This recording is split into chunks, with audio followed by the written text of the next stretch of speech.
Goddamn it, yeah. Come on in this motherfucker, man. It's time. We about to talk about this shit the right way. Come on in here. Come on in this motherfucker. How y'all feel this evening? I'm feeling quite good myself. Think I'm panicking? No, sir. We about to get off in this shit. Y'all come on in. Come on in.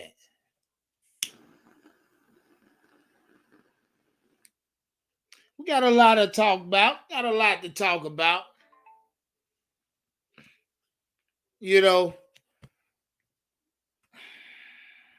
just when you think they let you out, they pull you back in. You feel me? Just when you think your ass is out, they pull you back in. But it's all right.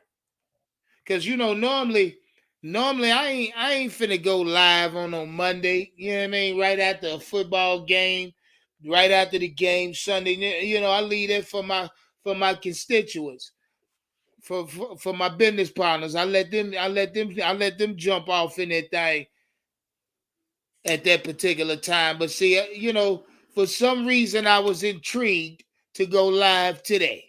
You know what I mean? Some reason something intrigued me today, and it's really not much to say about it. You know what I mean? I'm speaking about what intrigued me. We all know what it was: the trade of Robbie Anderson.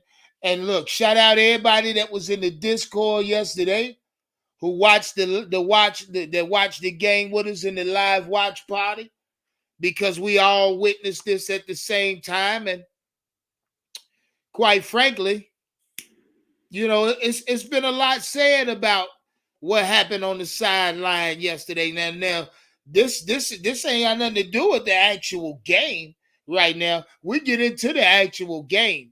This is not why I was intrigued to go live, the actual game. No, sir. No, sir. The actual game is not what intrigued me to jump on motherfucking YouTube and go live. You can bet your ass on that. Now, anyway, first off, well, let's get into it, man. I ain't no need to waste no damn time. We gonna get right into it. First, I'm gonna let y'all fill in first before I jump it off. I'm gonna let y'all pile in before we jump it off. I'm gonna show y'all some love in the chat real quick. Shout out everybody that's done pulled up already. Y'all know my energy level about to change, so pull the fuck up. You already know. Let me show y'all some love real quick. Shout out one of my best moderators on the channel, Rockhead81. I see you, my G. Chris Gosling, what's poppin'? Providel Q, yeah. You already know. Joe Diesel, what's poppin'? Joe Diesel, Carolina fan. Thank you. Y'all get back here quick. Wait one second. I'm sorry. I thought you was your mama, girl. Bye. I'm sorry about that. Wait 1 second. Just wait one.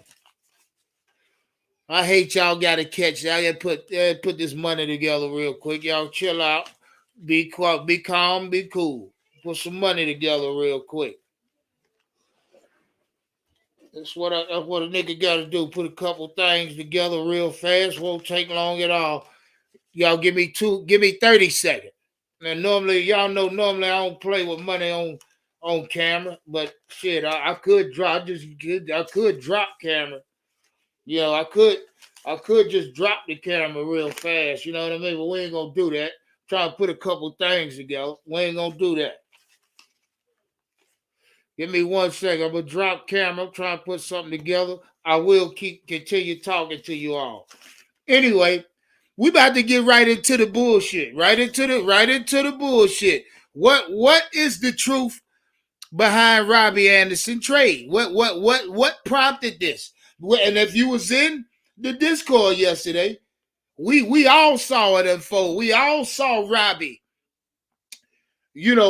step to the goddamn wide receiver coach. We all saw this. Raising hell, barking in the grown man face. Now shout out hold on there, because I want to look y'all in y'all fucking face when I say this.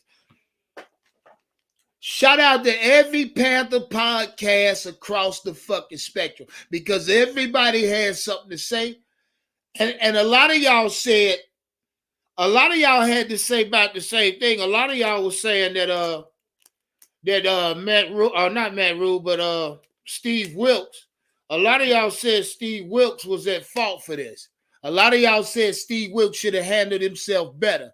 That's what y'all said. But he shouldn't have. Steve Wilks shouldn't have handled himself. He couldn't have handled himself no better than he did.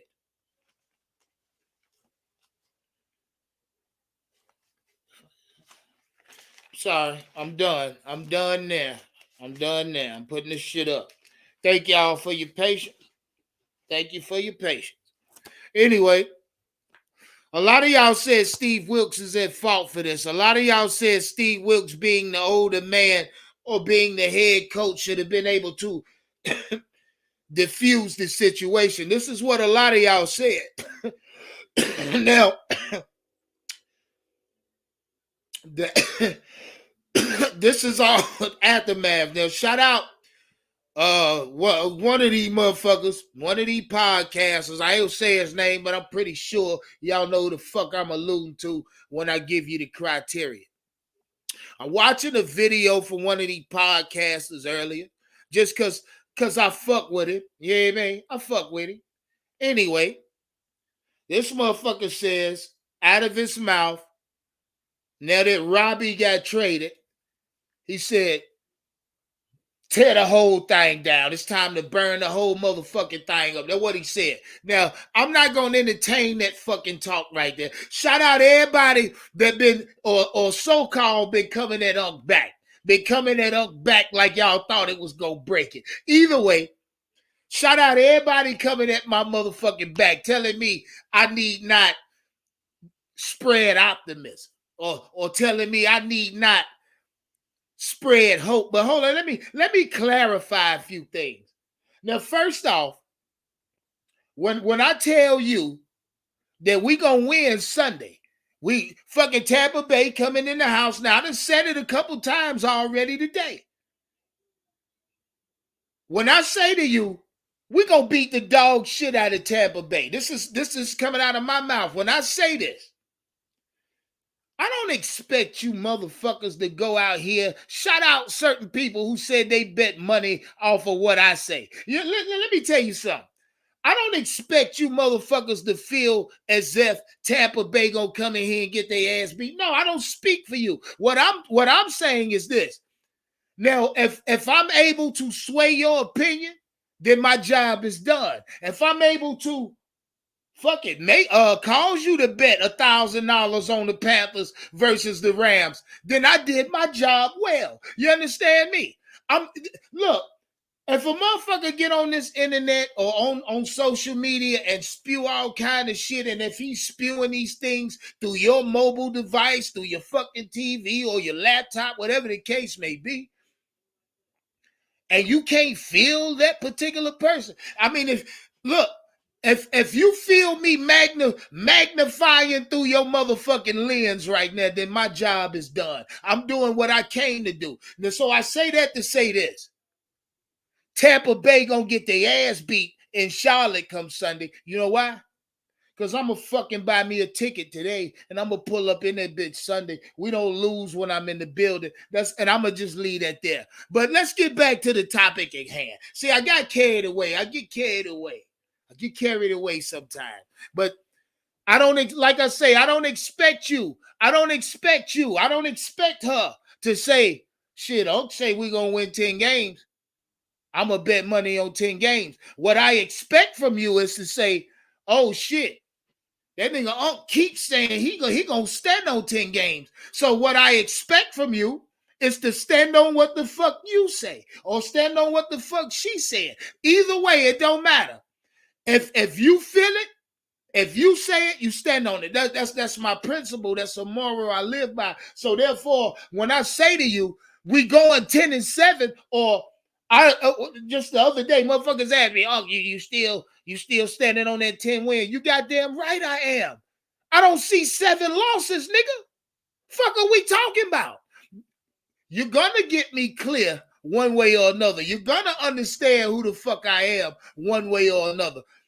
It's not my job to force feed you motherfuckers. I'm not gonna force feed you the fact that I don't feel this season is over. If you one of them motherfuckers and you know who you are, if you one of those that say the season is over, man, I'm gonna go ahead looking for, look, baby, I suggest y'all watch college football. Fuck that, nigga. I don't watch college football. You understand? The only time I'm watching that shit is when it matters. And for another, see, y'all got me carried away. I told y'all, it's y'all that give me this content. Another fucking thing. I'm sick of you motherfuckers telling me that, now it ain't everybody. It's one particular motherfucking dude with a podcast, basically. Say some shit like, with all of these quarterbacks, even if they healthy on this roster, he don't believe, or no, fuck, he don't even say he believe. He just say, now one of these quarterbacks have the ability to turn this season around. Man, see, it's shit like that. It's shit like that that burns my ass, man. That burns my ass when a nigga sit there and tell you, man, ain't nobody, man, come on, man. Come on, man. Look, I come from nothing. You understand me? So when I was coming up, now just follow me for a second.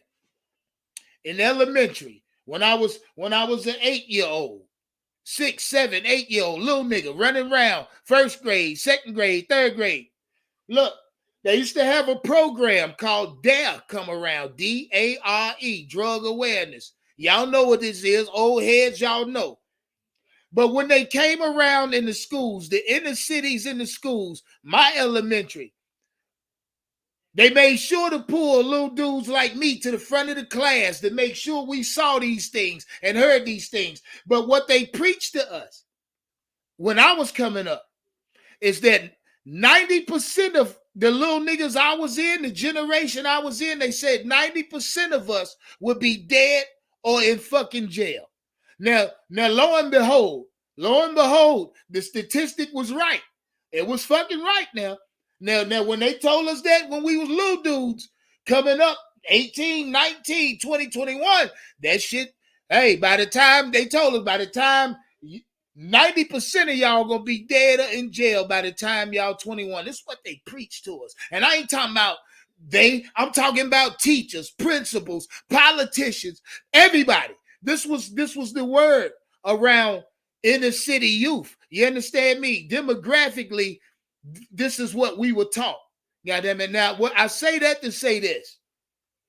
Coming from that to where I am now, shit, no felonies on my fucking record. You hear me? Not a uno.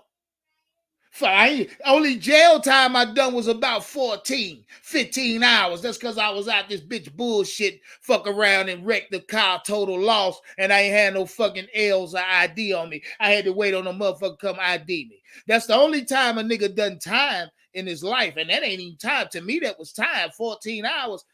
Shit, I was ready to go on the run. You hear me? But that's needless to say. I say that to say that.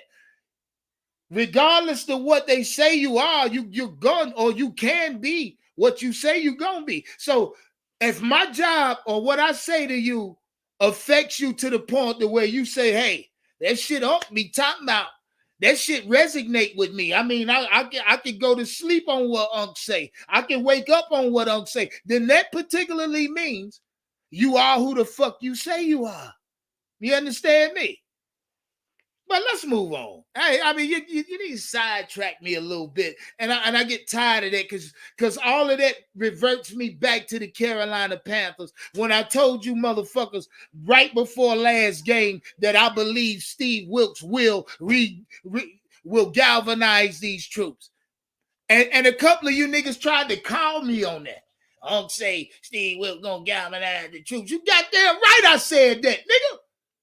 I don't hide from the shit I say. Where y'all know me to say I ain't say some shit I said? Where you know me to do that? Any one of y'all. If you know me personally in my fucking life, when have I ever did that? Either way, let's get back to the content. And then the topic was the truth behind this fucking trade. And I got y'all right here. We finna get into this. We're gonna break down why exactly this trade happened. A lot of y'all act like y'all don't know who's at fault for this shit. I think I'm gonna clean you up today. I think it's my job to clean you up today. Baby wipes, all that. You understand me? It's my job to clean you up, and I'm gonna do so. Because it's an absolute tragedy to let y'all just keep running off at the mouth like y'all do, saying this frivolous, fraudulent shit. Now we finna get off in this. I hope y'all ready.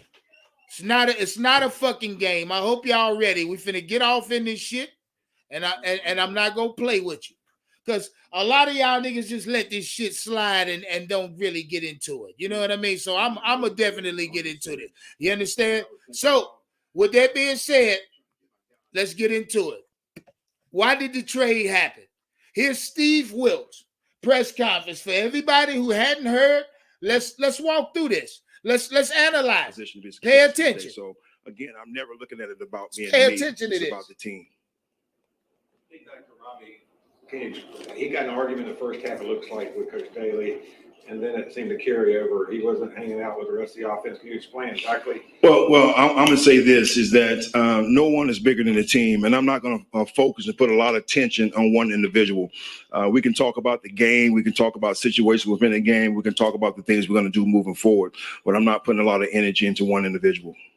You have a 10-7 lead at half and then didn't score in the second half. What did you see the problem was? Now, first off, I know y'all heard what the fuck Steve Wilks just said. They asked him about Robbie. He said, look, we ain't going to get into all that Robbie shit. See, what Robbie wants is more attention than everybody on the fucking team. And I'm going to tell you why this is true. Because if this nigga's injured, he on the sideline with every piece of jewelry he got on, shades and shit. Fuck, nigga, sit your ugly ass down. I'm going to stop right there. Let's carry on. Well, I think the biggest thing for us, offensively and defensively, we didn't do a great job on third down. Number one, we got to get off the field on third down. They had a couple of third and longs that we didn't execute. They were able to convert, and then offensively, we just got to convert. So that's when you saw the shift in the swing right there with time of possession in the second half. At the end of the first half, it seems. Hold on, now we ain't gonna let Steve Wilks off the hook with that shit. You hear what the fuck nigga just said? Talking about that was the shift at the end of the first half. No fucking wouldn't, Steve Wilks, with your lying ass, nigga. We all saw what the fuck the shift was, Steve. Listen, y'all. Hey, look, shout out Steve Wilks, but hey, look, nigga, you got new niggas on your ass now. You ain't gonna just get off the hook with that dumb shit you say. That nigga sat up there and said that was the reason for the fucking momentum. No, fuck, it was not Steve Wilks. Your black ass took 3 timeouts in the halftime. That was the fucking swing of momentum. Never mind. Carry on. I ain't gonna. It doesn't matter if they didn't use your timeouts to possibly be aggressive and score. What's the mindset? Well, I think that's just the key. I didn't want to be aggressive at that point in time. Ben and I talked about it. I felt like we were in a good rhythm. Nigga said he didn't want to be aggressive at that point in time. Him and Ben talked about it. Don't let this nigga off the hook for this shit. Let's get back to it. From the standpoint of what we were doing for us running the ball, I didn't want to put PJ in a situation where we started having to get aggressive and spread it out. If you guys recall a couple of weeks ago with the pick 6 right before halftime. So he just said he ain't want PJ to get aggressive. He ain't want to put PJ in a situation where he had to be aggressive. Steve Wilks, he was losing the whole fucking second half, nigga. Every bit of the second half, PJ needed to be aggressive. I was really trying to, manage the game at that time. I'm about to roll up, and this nigga here pissing me off. Without so many veteran leaders, and specifically, a lot of the depth in the cornerback position. Well, we got to see exactly where we are tomorrow, just from injury report standpoint, and get other guys ready to play. So hopefully we can get some guys back this week, and hopefully the injuries aren't as serious. Steve, from what you know right now, Steve Wilks, the head goddamn coach. What the fuck you mean? Hopefully the injuries are not that serious. Why don't you know how serious the injuries are, Steve? What the fuck we talking about? What we talking about, man? Why don't you know these things? We get into why the trade happened. We're gonna get to why the trade happened. Sam B to being able to play next week. I couldn't really mention or say intelligently exactly what that's going to entail. So I need to figure out exactly what's going to happen tomorrow with the reports. Baker take a step back from Friday over the weekend. He's wearing the walking boot again. Well, we wanted to make sure he had a great workout, as I mentioned to you guys. But when we looked at the MRI, there was still some things there. So we wanted to protect him by putting him in a boot and just try to give him a couple of days.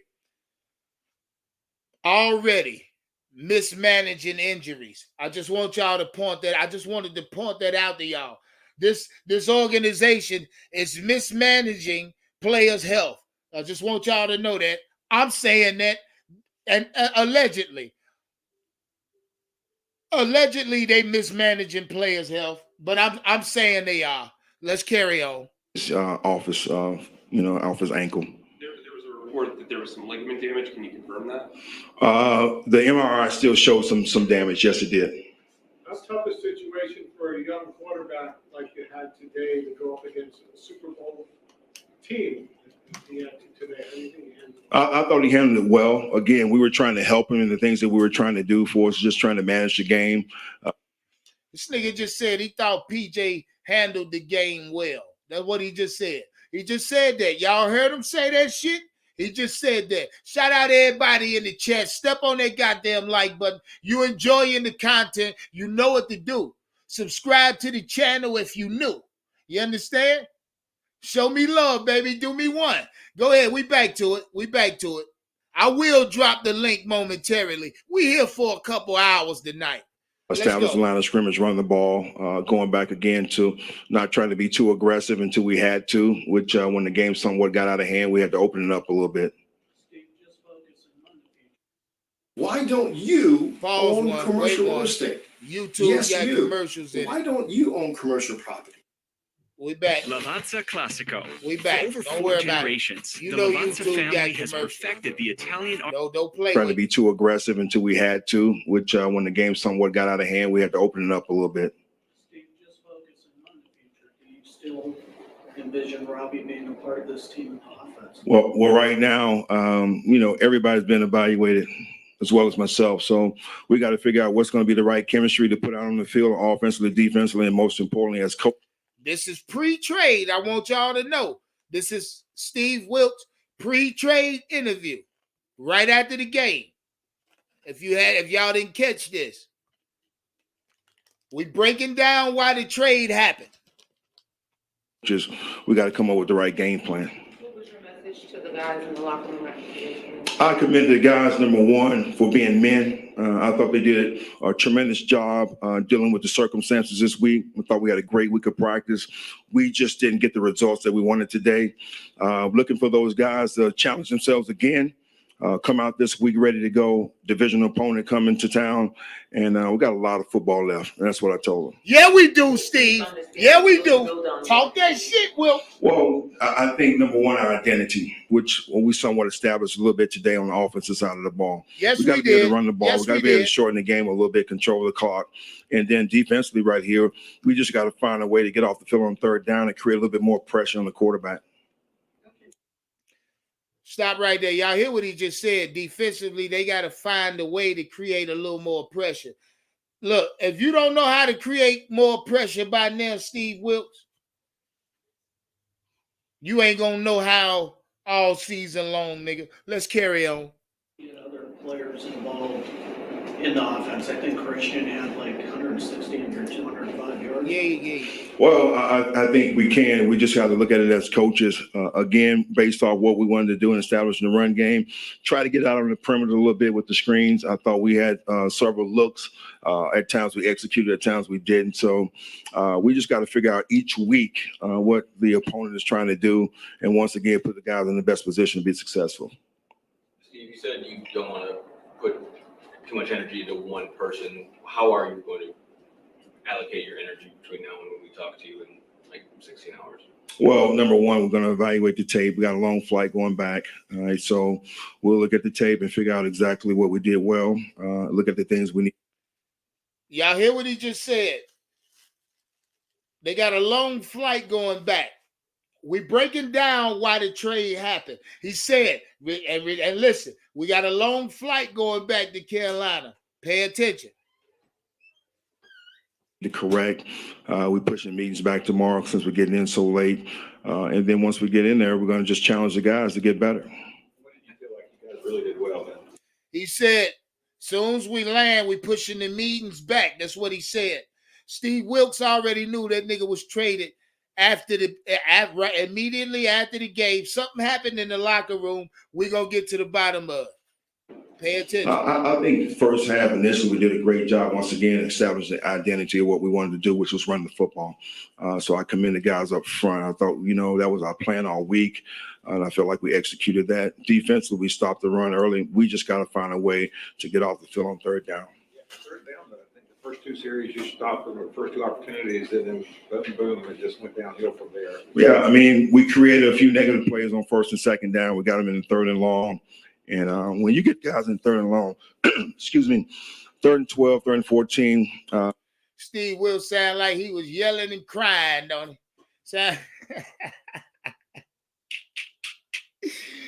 My nigga sound like he was in a fight with his wife for the last 3-4 hours, yelling and crying. God damn, Steve. Let's carry on. We got to get off the field. You talk about having a good week of practice. How do you get that to translate into the games on Sunday? Well, again, first off, whoever that bitch is they got in there, she got to be a black woman. I hear black in her voice. Whoever she is, she ain't playing no games with these motherfuckers, man. She asking these niggas straightforward questions, making them say what the fuck they need to say. Let's carry on. Just execution. I know one thing for sure. Having a good week of practice gives you a chance. And if you don't have a good week of practice, you're going to struggle even more. So I'm going to continue to challenge these guys to come to work each and every day. We're going to create that mentality on Wednesday, still putting the pads on, being physical, being tough, and everything we do starts up front. Steve. Don't let their ass off the hook. They back in pads. Fuck that dumb shit. Well, I think it comes down to them, somebody making a play and finding a way to get off the field. As you saw with D-Jack coming up with the interception and scoring on defense. So there's some positive things that we did defensively. We just got to continue to try to build on those and create more opportunities. Steve, have you had a conversation with Robbie since Now, first off, it really worked. First off, let's assess Steve Wilks' post-game interview. Now, to me, I think he said everything he had to say. I think he said everything he was supposed to say. You know what I mean? I didn't see no flaws in his post-game interview or post-game press conference, except for the fact that he said a bunch of dumb shit. Shit that we knew already. You can't lie to us because there is thousands of us, if not hundreds of thousands of us, watching the game, if not at the game. Nigga, we locked in, Steve. We see everything. You can't pull no fucking wool over our eyes and tell us, y'all lost momentum in the second half. No, sir. No, sir. You killed their ass. You killed them in the first half. You didn't give your team the chance to go up by extra points, what could have ultimately put more pressure on Matthew Stafford to make plays. No, Steve, you thought you had it in the bag with a little bitty lead. Let's be honest about this, Steve Wilks. Don't lie to us. Too many of us seen what went the fuck down. Don't lie to us. Tell Steve Wilks, stop fucking playing with me, man. Somebody tell it. Now, we're going to move on. It's much more to get into. Much more to get into. Now, we're going to get into Robbie Anderson's interview right after the game. Let's get into it. Now, first off, I want y'all, if you hadn't heard this nigga speak before, but shout out Robbie Anderson. Robbie Anderson actually is getting better at articulating what the fuck he wants to say. Shout out Robbie for going back to school. Let's get into it. Losing Matt, a guy you have a lot of history with. I mean, you know, like you said, it's business, so I had to keep my head down. I'm here. So my goal was this week was to do all I can. My opportunity come to do my best of my all. I didn't get an opportunity today, but I still gave my all. Every day in practice, I emptied the tank and gave my all. You know, that's all I can do is control what I can. What did you share about why you reacted the way that? Stop right there. First off, do y'all believe for one goddamn second that Robbie Anderson emptied the tank every day he came in the organization? Do y'all believe 1 second that Robbie Anderson left everything on the field every time he stepped on it? If that was true, Robbie, your motherfucking ass wouldn't have stepped to the fucking coach. But let's carry on. Have you had an opportunity to share that with your coaches? Repeat that. What you just shared with us about why you reacted the way That's that black bitch I'm talking about. You did on the sideline. Have you had an opportunity to share that with your coaches? No, I haven't really spoke to them yet, but you know, it wasn't you know, we didn't talk about that. What was it important to get up here and talk to us? Because I don't want nobody to you know, have a misconception about me. You know, other times in my life when I've had moments of controversy, you know, I didn't speak up for myself, you know, and it's not just about me, it's for, you know, young kids that. Hey, y'all hear him fuck up the word controversy, but let me rewind that about 10 seconds. Let's get back into it. Because I don't want nobody to you know, have a misconception about me. Misconception. You know, that nigga said misconception about me. I didn't speak up for myself, you know, and it's not just about me, it's for, you know, young kids that go through similar things as me to always stand firm and stand up for yourself, you know. And certain principles I was raised on is non-negotiable and before anything else, I'm a man. Let's stop right there. Robbie said certain principles he grew up on. You're a fucking lie, nigga. Look at your head. Anyway, he's saying he wants to be an example for younger kids to speak up and stand for themselves. Robbie, stop that dumb shit, man. I don't want now child looking at you and your speech pattern as a model of inspiration, nigga. No, I don't want my son looking at you, Robbie, saying I want to be like Robbie. Hell no. What we talking about? Let's get back to it. Respect is mandated, you know, and respect is earned. It's not always given. What do you hope your emotion brings out in others? I mean, go hard. You know, you shouldn't be okay with, you know, not being on that turf, or you should want to make a play. Losing is not acceptable. We don't play this game to lose, you know. You could consider me a loser my whole life growing up. I didn't get this far in life to continue to be a loser. That's not what I work for. I know that you understand it's a bit. Let's stop right there. Now, y'all heard what Robbie just said. He tried to throw the team under the bus, talking about they losers. This is what Robbie said. He ain't come this far in his life. He said he came from nothing. He was born a loser. He said, so he didn't come this far in life to continue losing. Shout out Robbie Anderson for thinking he's been a winner his whole fucking career. Let's carry on. There were reports about trade rumors. Yeah. Did you hear those, and how do you deal with that? You know, I've been in trade rumors before, you know. You damn right you have. It's part of the game, you know, so I don't let it affect me. I just, like I said, I keep my head down and keep going hard regardless. Do you want to be traded? No, I wouldn't say I want to be traded, but I want to be, you know, I'm going to let God follow his plans in my life, you know, and I know what he has ordained for me is what's best for me. So, you know, I let things take his course on his. And that nigga won't talk about the Lord. You hear me? He won't talk about the Lord and the Lord's plan. Bitch, see, it's shit like that. Niggas load a gun up, tell a man, look, I'm about to ride over here and light this nigga shit up. Get in his car, ride over there, shoot the nigga house up, fuck around, hit somebody he wasn't supposed to.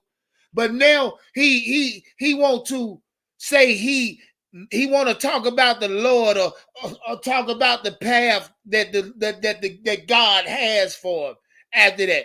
Bitch, the saying is keep God first, nigga. Not after you do dumb shit. Now let's get back into it. I mean, obviously I'm here for a reason. So that's why I gave my all and gave my best today. What were your emotions when coach told you to go to the locker room before? Why don't you own apartment buildings? Seriously, why don't you own these big apartment buildings? And I get it. You might be thinking right now, yeah, well, I know Tyler, you my two work. got commercial. We can help you stand out in a competitive work environment with an online business. Hey, shout out Low Key. Hold up, real quick. Shout out Low Key. I want to highlight this comment. I want to highlight Low Key's comment. Where Low Key at? Here you go, right here. He talking to, this is one of Low Key's comments. We're going to highlight it. He say, hold blunt on the podcast with kids on here. Shout out Low Key. Low Key, first off, I make every video I drop not for kids, nigga. If a baby or young ones click on my shit, I'm sure they parents allow it. Shout out Low Key. We got to address this. Low Key said, Unc, ain't nobody perfect. He say, Unc, you smoke a whole, you smoke on your channel, nigga. Then what he say? Shout out Low Key. Low Key, you should know me by now, nigga. You should know me. Now, Low Key, this is not a facade. I don't portray to be something I'm not, so I damn sure won't portray to be something that I can't be, nigga. So understand where we going with this. Now, I ain't gonna tell you to get your motherfucking ass out my chat. I ain't gonna do you like that. I let you make your own decision. But you right, Low Key. Ain't nobody fucking perfect, nigga. Have I ever told you I was? Have I ever gave you the impression that I'm a perfect man? Have I ever did that? I'm talking only to Low Key. Only to Low Key in the chat. Have I ever gave you the impression that I'm perfect, nigga? Ever. And I'm going to keep smoking this good green thing on this podcast. You know why? Hell, as far as I'm concerned, Low Key, this could be Marlboro tobacco.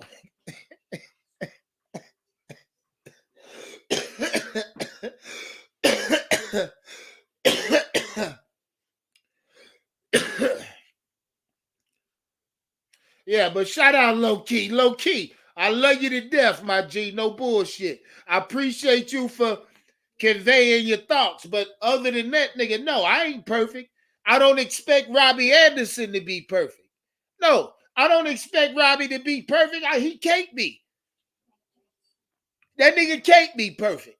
But while he's on my team, now he's gone, and I'm going to give you the reason why he's gone. That's what we here for, Low Key. That's what we here for. I want you to understand. Now let's get back to it. Block G, what's popping?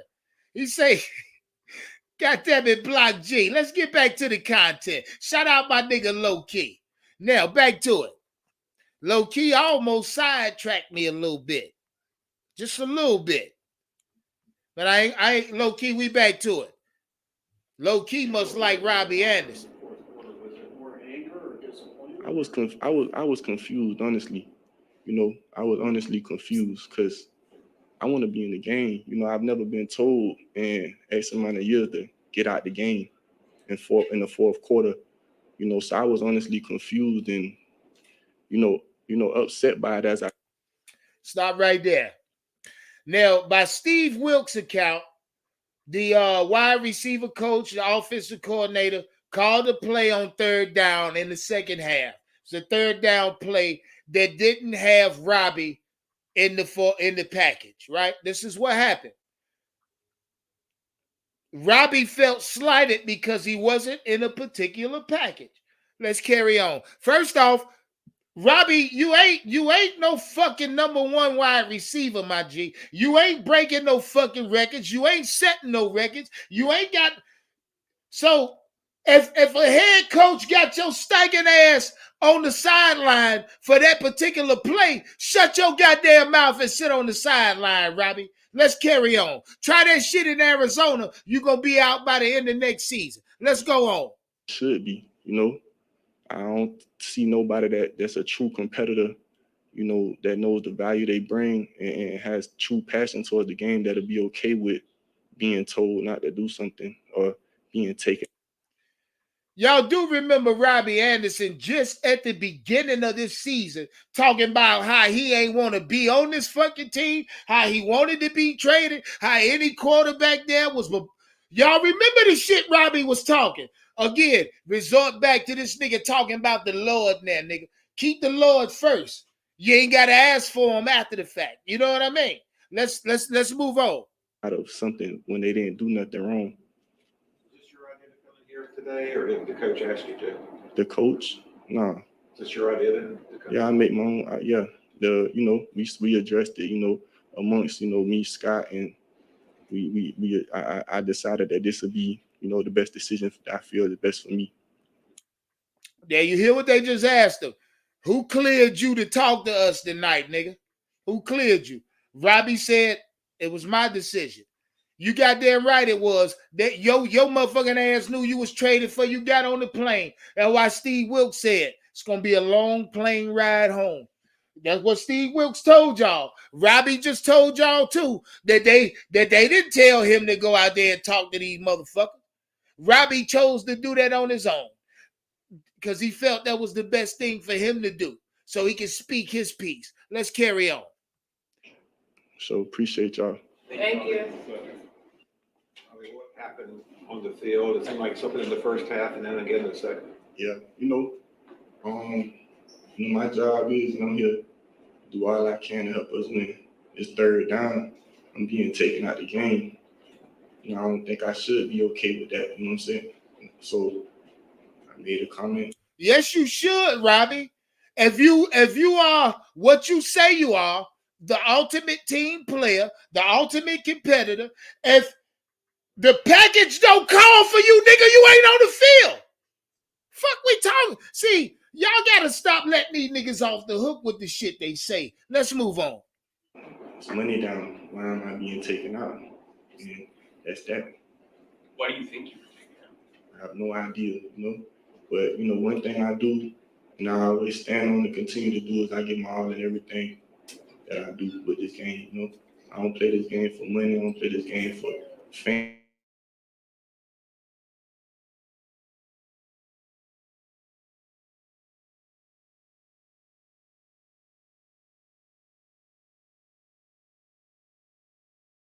I want to do. I'm sorry about that. Let me rewind that a little bit, just a little bit.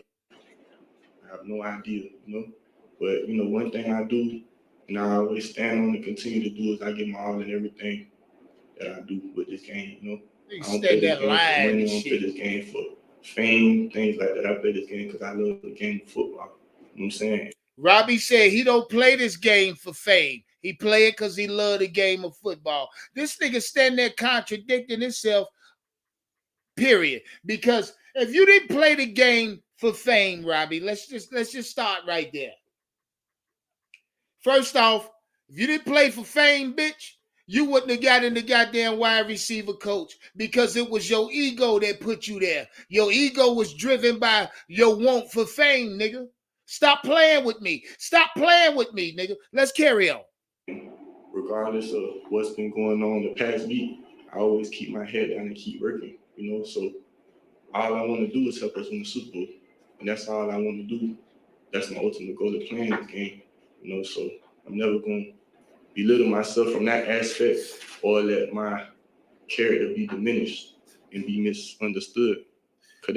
How can you not misunderstand this character? How can your character not be diminished? The way you stand there and talk, nigga, the way you stand there and look, how is your character not diminished? Look, I'm going to move on. I'll move on. All it is. That's what I was going to ask you. Do you think that your emotions sometimes are misunderstood? I mean, I can't call that, but people that know me, they understand me, and that's what matters most, Everybody's not going to always understand you. Everybody. Yeah, your motherfucking mama and daddy, nigga. That's about it. That's about all can understand the way you talk, walk, dress, and look, nigga. Your mama and pops. You got brothers and sisters, your siblings, cousins, immediate family. That's about it. Let's move on. Entitled to their opinion in life, but I don't live for the approval of others. I keep God first, my family, and myself, So whoever doesn't understand me, that's on. Did this nigga just say he keep God first? Let's move on. I ain't gonna even touch it. Live to please others. I know it's a business, but how difficult has this week been losing Matt, a guy you have a lot of history with? I mean, you know, like you said, it's business, so I had to keep my head down. I'm here. So my goal was this week was to do all I can. My opportunity come to do my best of my all. I didn't get an opportunity today, but I still gave my all. Every day in practice, I emptied. Shout out Illmatic. Shout out Illmatic. Illmatic, you goddamn right. That's what happened. Hey, look, Ill said Robbie went to the place Steve Wilks was coaching at. He said Wilks might have picked that goddamn phone up. You goddamn right he did. That conversation was easy. They lost a receiver. They got a receiver. Where does that happen in the NFL? Illmatic, tell me. Unless there's relationships, nigga. There's relationships between motherfuckers.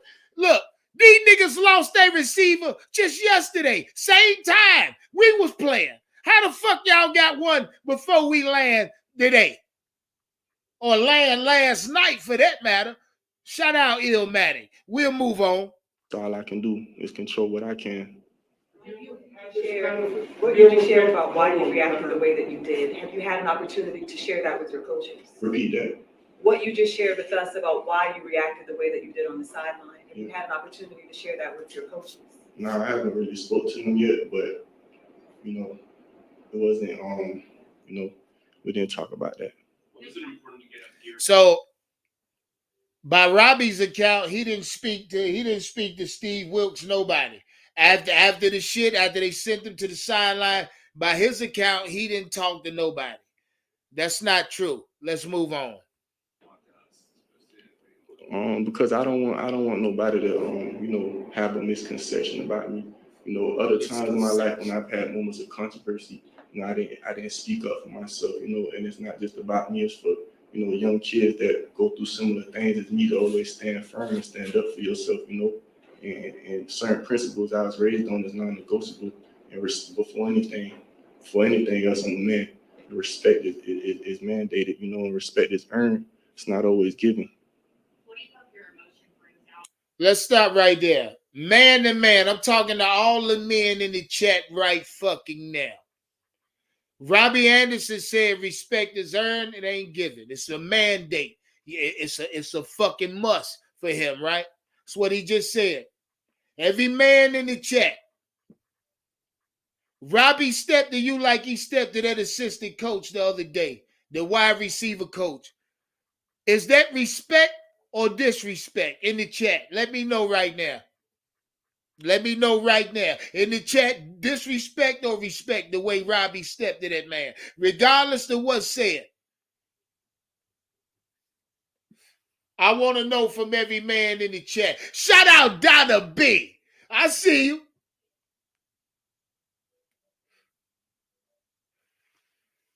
Yeah, side man, disrespect. Shinobi, disrespect. Laz the Great, disrespect. Classy Nasty, you must be a woman. You said respect. I don't get that. Everybody else in the chat say disrespect. Let's move on. But he talking about it's a given. It's a must. Respect is earned. Let's move on.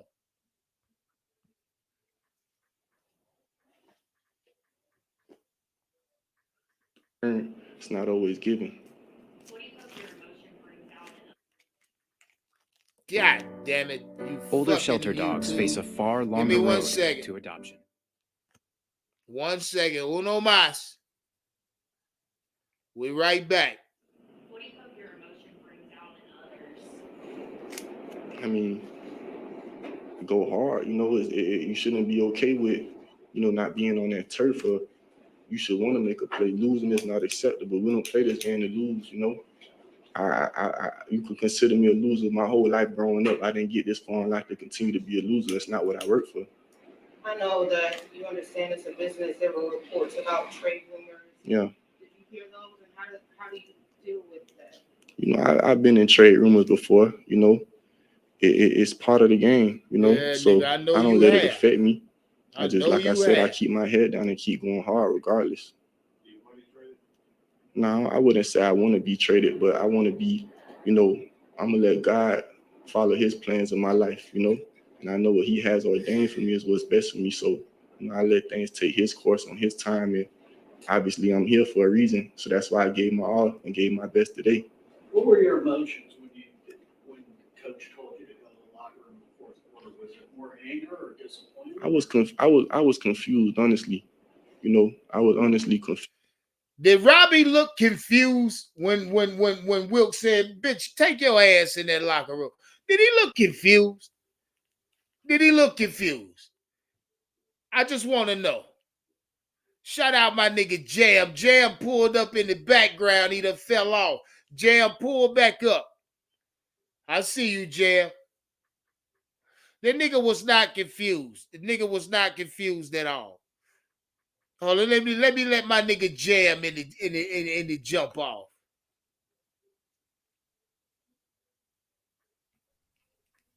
Hey, what it do? What it do? Yes, sir. What's good, Jam? How you feel, baby boy? Hey, you know I'm feeling good, and I think that was the best move. That was the best move. Oh yeah. And we know why Robbie got cut and got traded, but I'm gonna let you play it out, draw it out for him on why he got traded. Yeah, but I'm letting you know. This is exactly why I'm playing these interviews verbatim. I want people to relive everything that was said, because the truth is in what they said.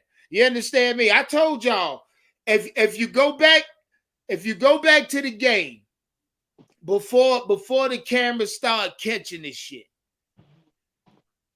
When we went into the locker room, mind you, Steve Wilks had already had Robbie on the sideline. This was their whole entire drive before we gave the ball back, and then going into halftime where Steve Wilks didn't call timeout. Now, see, the reason the fuck nigga didn't call timeout, Steve Wilks' head was all over the place. They was beefing on the sideline, so I can imagine what was going through niggas' minds by then. So if we wonder why Steve Wilks didn't have his foot on the gas and he took 3 timeouts in the halftime, I'm putting it solely on Robbie, disrespectful, and I'm just putting it on Robbie. If we want to be honest, Robbie was the reason. He cost us that game.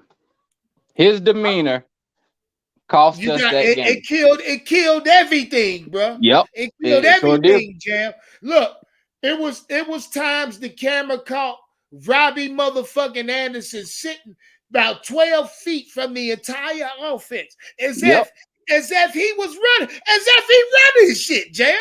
Right. You know what I mean? Hey, I'm telling you right now, Robbie knew last night that he was traded.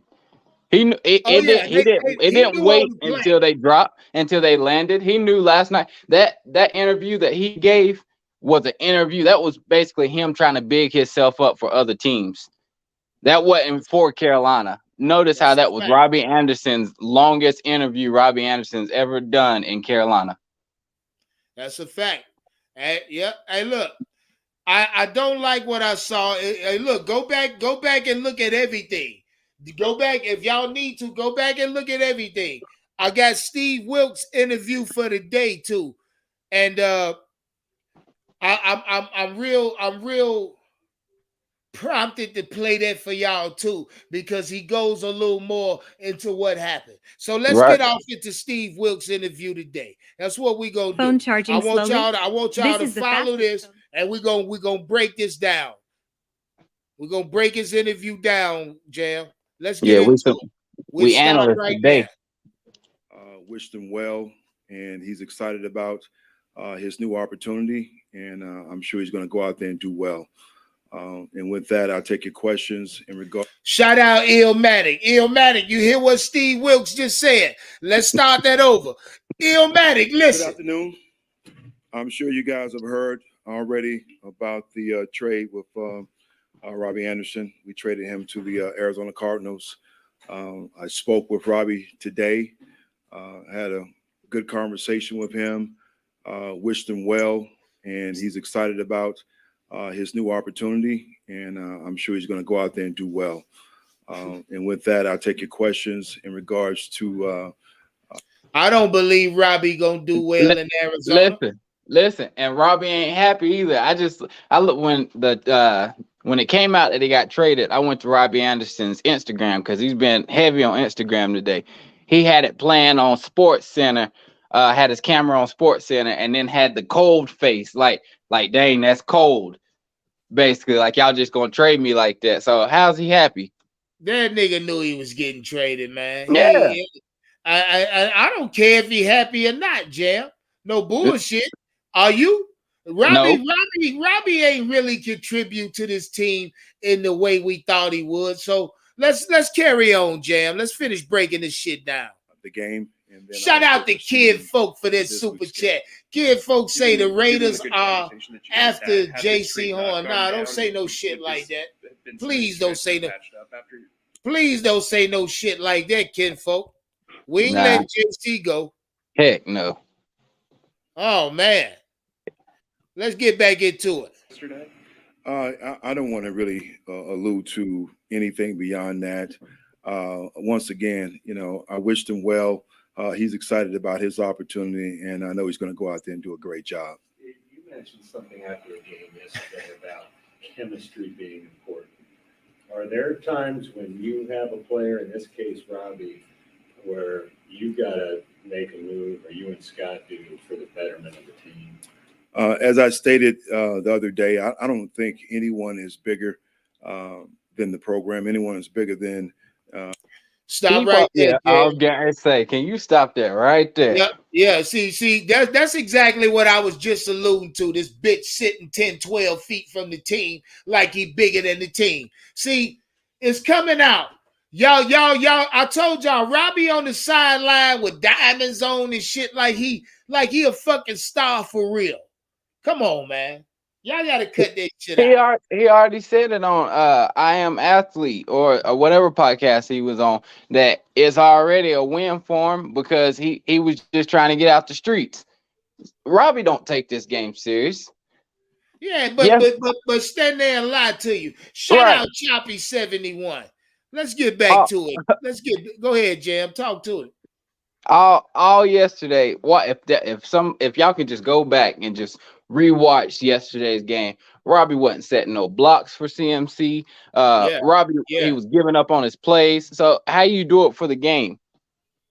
That's bullshit. Let's get back into it, Jam. I don't hear nothing Robbie saying. Everything Robbie said was bullshit. Let's get back to it. Whole goddamn hoe. Than what we're trying to get done here, including myself. So everybody, as I mentioned before, it's about acting of a champion. Everybody being accountable, committed, and building that trust with one another. So it's not really one situation that I could really pinpoint. I just want everybody buying in. Given the passing game, the way the production, the numbers are obviously pretty small. How do you then go into this week and prepare to kind of sling it a little bit more, or potentially push the ball more downfield?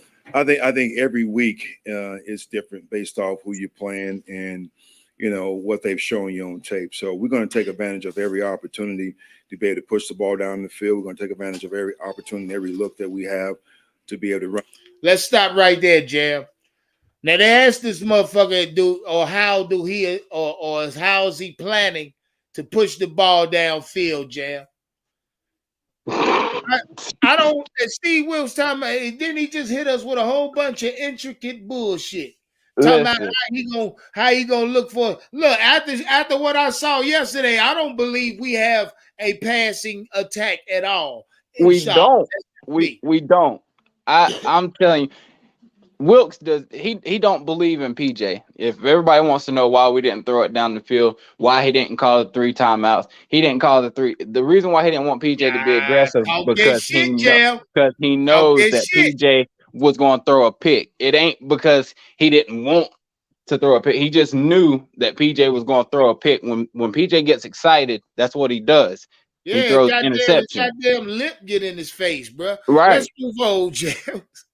Let's move on. Walking lizard. Yeah. So our game plan will be predicated off what we've seen on tape. Piggybacking off of that, going into halftime with 3 timeouts in your back pocket, not really giving the offense a chance, knowing the Rams got the ball before at the beginning of the second half. Can you talk about that decision? What went into that? I don't want to, use your choice of words saying not giving the offensive chance. I felt at that time I just didn't want to be aggressive. When you look at really, Yep, Jam, you're right. That's what he alluding to right now. You absolutely fucking right. He trusts that nigga. Let's get back to it. Stafford, who is a Super Bowl quarterback, threw a pick 6, going into halftime and had an opportunity for another one that Shaq got his hands on. So it's not the mere fact of being conservative. It's the mere fact that based off, I felt where we were at that time in the game, we're at a good place. And I just wanted to get in the locker room to try to regroup. After the game, you mentioned third down being an issue. After watching tape, why do you think that continues to be a problem for the team? Well, this week, and I think each week is different, but this week on defensively, it was tackling. They got the ball on the perimeter quick. You're looking at 3rd and 15, 3rd and 13. We got to get off the field. They ran. Let's stop right there. All right. Steve Wilks is already, first off, accepting accountability and putting accountability where it should be going. That's one thing Matt Rule did not do and never did when he stepped on that fucking podium. Right now, Steve Wilks is a better head coach than Matt Rule was. Right now, just by his fucking press conference, because he's accepting accountability and he's delegating accountability. And now, I want to back it up all the way to where he talked about Matt Stafford. I'm gonna show y'all how small he just made PJ look. Oh no, hold on, Jim. We got a long way to go, baby. Let's keep moving. Okay. Inside zone draw play on one of those things, and you look at CJ came up earlier, made a great tackle. He just missed that one. So we got to do a better job of tackling this week. And then offensively right here is just really finishing and executing. We put ourselves in a great position because we created positive yardage on 1st and 2nd down. So therefore we lived in 3rd and short, which is where you want to be. That's a fact, Jam. It is. That was only in the first half, though. Second half, none of that shit he talking about right now obtained to the second half. We was never in 3rd and shorts. We never look, due to the fact that we didn't push the ball. We could have got Christian McCaffrey hurt yesterday. Oh yeah, because he was tired. Yeah, he was run down, nigga. If you think about it, Carolina and LA had the same game plan. Each team was doing nothing but throwing screens. The only thing the only thing different was Matthew Stafford, for the simple fact when it was time to go, he went. You know what I mean? That's it. Right. Because he knows how to push it. The link is in the chat, and I got it posted on the screen. Shit, pull up. Anybody want to pull up? Shout out Choppy71. What's up, my G? The real Zero Chill. I see y'all. I ain't show y'all no love in the chat today. That's what the fuck happened. I feel like I neglected something. You know what I mean? Like I was neglecting something. Show y'all no love in the chat. Hell, it's 200 of y'all. Y'all want me to run all 200 down? I can do it easily. It's not hard. I'll run all 200 down real quick. It'd be real easy, Jan. I gotta show some love in my chat, bro. You hear me? Because they always did. We show some love real quick. And I'm going to get all 200 on. It's 194 now. Hey, man, shout out. Who the fuck is that? Move out the way. Shout out Xavier Ford, Marcos Cash. What's popping, Marcos? Tone. Hey, I don't know what that is. Benitez. Tone Benitez. What's good, nigga? Ron Da Vinci. Leo, what's popping? Squad Down Production. Low key. I hope you still in the chat, nigga. Terra T Mama Smacker Smith. What the fuck? Corey Jones. Shinobi, what up? What up with you? Let my nigga C Dougie pull up. C Dougie, what's good? Xavier Ford, Jamie Harris, what's popping? Dougie. Omar What it do? Tillman. Yeah. Brian McClain, Brandon Malone, Eddie Boy made 336. I got Gray 59. Got shout out Shelly Long, Illmatic. Yeah. I'm gonna get all y'all. Dimitri Cotry, Rockhead 81, Corey Jones. I see y'all. Andrew, what's poppin'? I see you, C. Dougie. Lonnie Williams, we in this motherfucker, man. Philly Rican. Yeah, my G. Hey, I got y'all. Corey Jones, what's good, my G? Yeah, we done, nigga. Hell, I ain't finna run all y'all down. Everybody in the chat, I love y'all. It'll take too long. Too many comments still coming in. I can't pinpoint them. Hey, you gave him a run though. Shout out everybody else who come in here. Big Bag, what's popping? What's that? Panama? What the fuck was that? Pajama Queen? Robert Massey III. Where you been at, Robert? Oh, Panama Queen. Robert Massey, where you been at, Nick? Light. Hey, Waves, what's good? Now let's move on with this shit here. See, Dougie, we breaking this shit down. That's what's happening today. You don't want me to already say. You don't want me to say what the fuck I need to say. I'll jump right in. Yeah, go ahead. Yeah, I got time. Jump in, nigga. You already know. First of all, Robbie ass ain't fucking educated. Let's start there. Let's speak facts. Let's speak facts. There's nothing against this man's character or anything.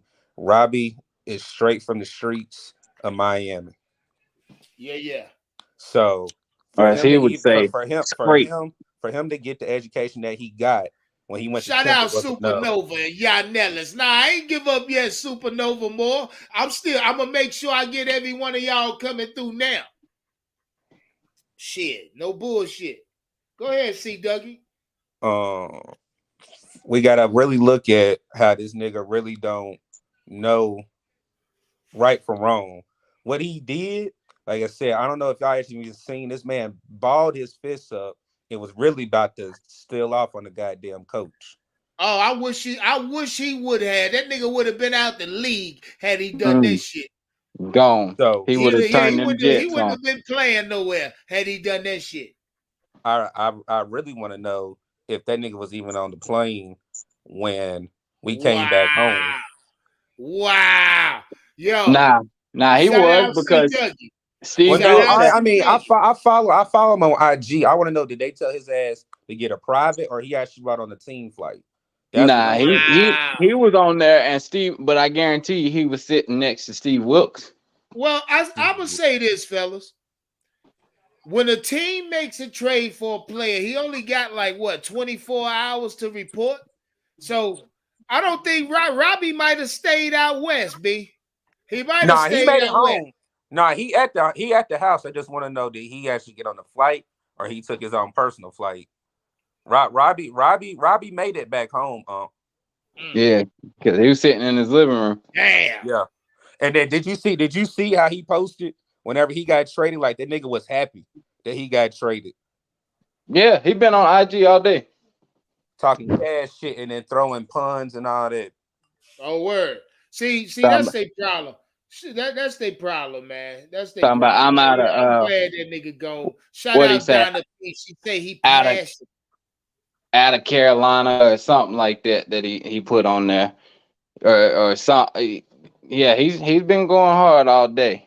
This is the most he's ever doggone made himself known on field and off the field all season. Well, real quick before we move back into Steve Wilks, how y'all feel about the trade? Good trade? Because mind y'all, we got a 6 name. Mind y'all, we don't get shit for him in this year's draft.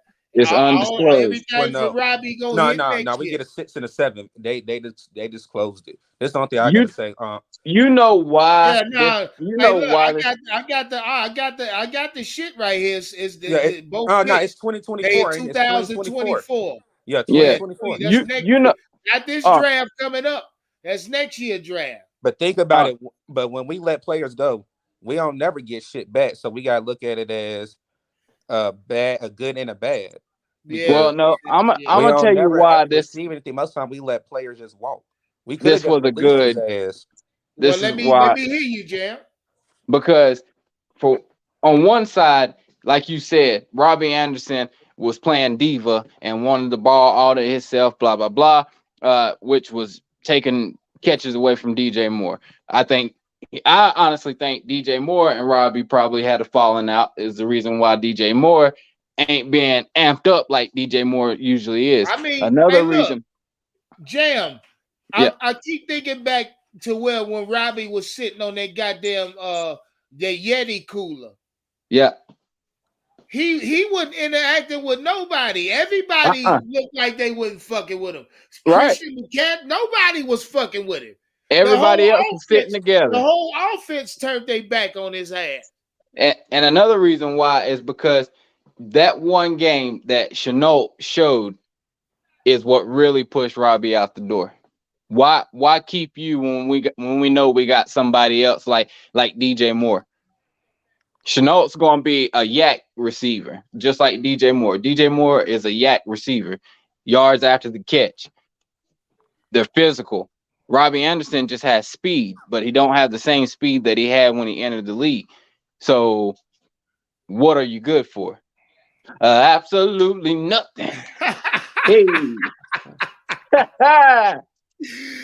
Yeah, that's a fucking fact, yo. Let's get back to Steve Wilks' angle. We ain't letting this bitch off the hook, fella. We not letting Steve Wilks off the hook neither.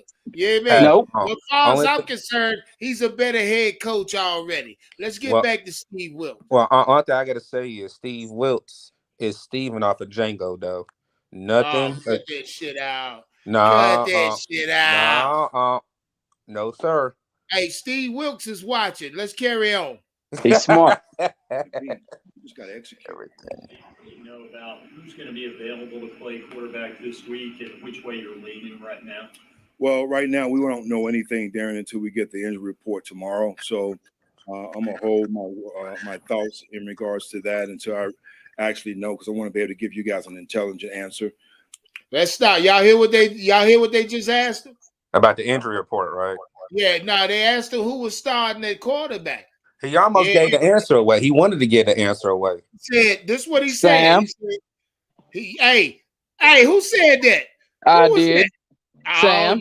You black motherfucker. Hey, look, that's exactly what I'm thinking, because he said, look, I don't want to say that. I got to see the injury report. Right, right. Hey, let's roll. Let's move on. Shout out Steve Wilks. Yes, sir. Out on Wednesday. I'll let you guys know. He's planning to activate Sam from IR on Wednesday. Sam should be coming up, and looking forward to him to get back on the field and see exactly where he is right now in his progression. You hear that, Jam? I heard it. He said, Sam on his way up. I can't wait to see. Hey, look, Sam gonna be practicing Wednesday, nigga. Watch my word. Watch my words, Sam Donald. What did you just say earlier? Why is Wilks on here basically feeding us BS when he already knows this stuff? Yeah, he do. He telling us bullshit. Black man rule. What's popping, my G? You already know what it is, man. What up, Black? Yeah. What's good, man? What's Black, good? before we move on, was this a good move to trade Robbie bitch ass or not? I believe it was a good move to trade him. I feel like it was a bad time to do it, though. I feel like if you wanted to trade him and get what's worth for him, we should have kept him this week. Yeah, targeted him a lot this next game. You know, we reversing we playing the Bucks or the Falcons. We got the Bucks this week. Then we got in Charlotte, nigga. Great the game. I can't wait to see it. Yeah, the Bucks are trending downwards right now. You know what I'm saying? I feel like we should have targeted him a lot. We could have got him a good 100 yards something game, maybe a touchdown or two, and then we trade him. You know what I'm saying? We didn't get nothing. I mean, we dumped cap on them niggas. We got 2 picks for him. I tell you that shit. But I'm $20 million in cap. But what would we have gotten for Robbie this day and like right now? Besides draft picks, I'm hearing. Well, Black, I got it right here. The nigga. Cowboys, I got the official. I got look, it's right here. I can't believe y'all niggas don't know, but I guess I go and disclose it. I thought y'all knew already. I got it. I know, but I already know. Yo, Black been posting about it all day. We know. Yeah, But I mean, we could have the got something better the though. Packers wanted that nigga very bad. Yep. I mean, if you ask me, All we right. just gave Well, away. for those that don't know, go ahead. the compensation for Robbie Anderson is a 6th-round pick in 2024 and Terrible. a 7th-round pick in 2025. So that's terrible. I mean, got 2 picks for him. That's all I That can say. that lets you know how Them low picks are his stock useless. was. That's Because well, what now I'm saying is, okay, well, let me. I don't know if y'all want to argue this or not. If we tell the Packers we'll trade you Robbie Anderson, you know that's going to be their wide receiver 1 at that point. So I feel like they would have gave up a draft pick this year. We don't need draft picks in 2025 and 20. We need picks this year, correct? 24. Exactly. We well, to the get our only head thing coach. you We can need do, as much Black, picks. and see Dougie, is flip those picks. You can actually package those. For what? You know what I mean? And try to move back into round pick? Those are good package picks, nigga. If we don't want them, we put them But- bitches in the package. I'm nigga. gonna tell you why like- we I got feel the like- picks that late.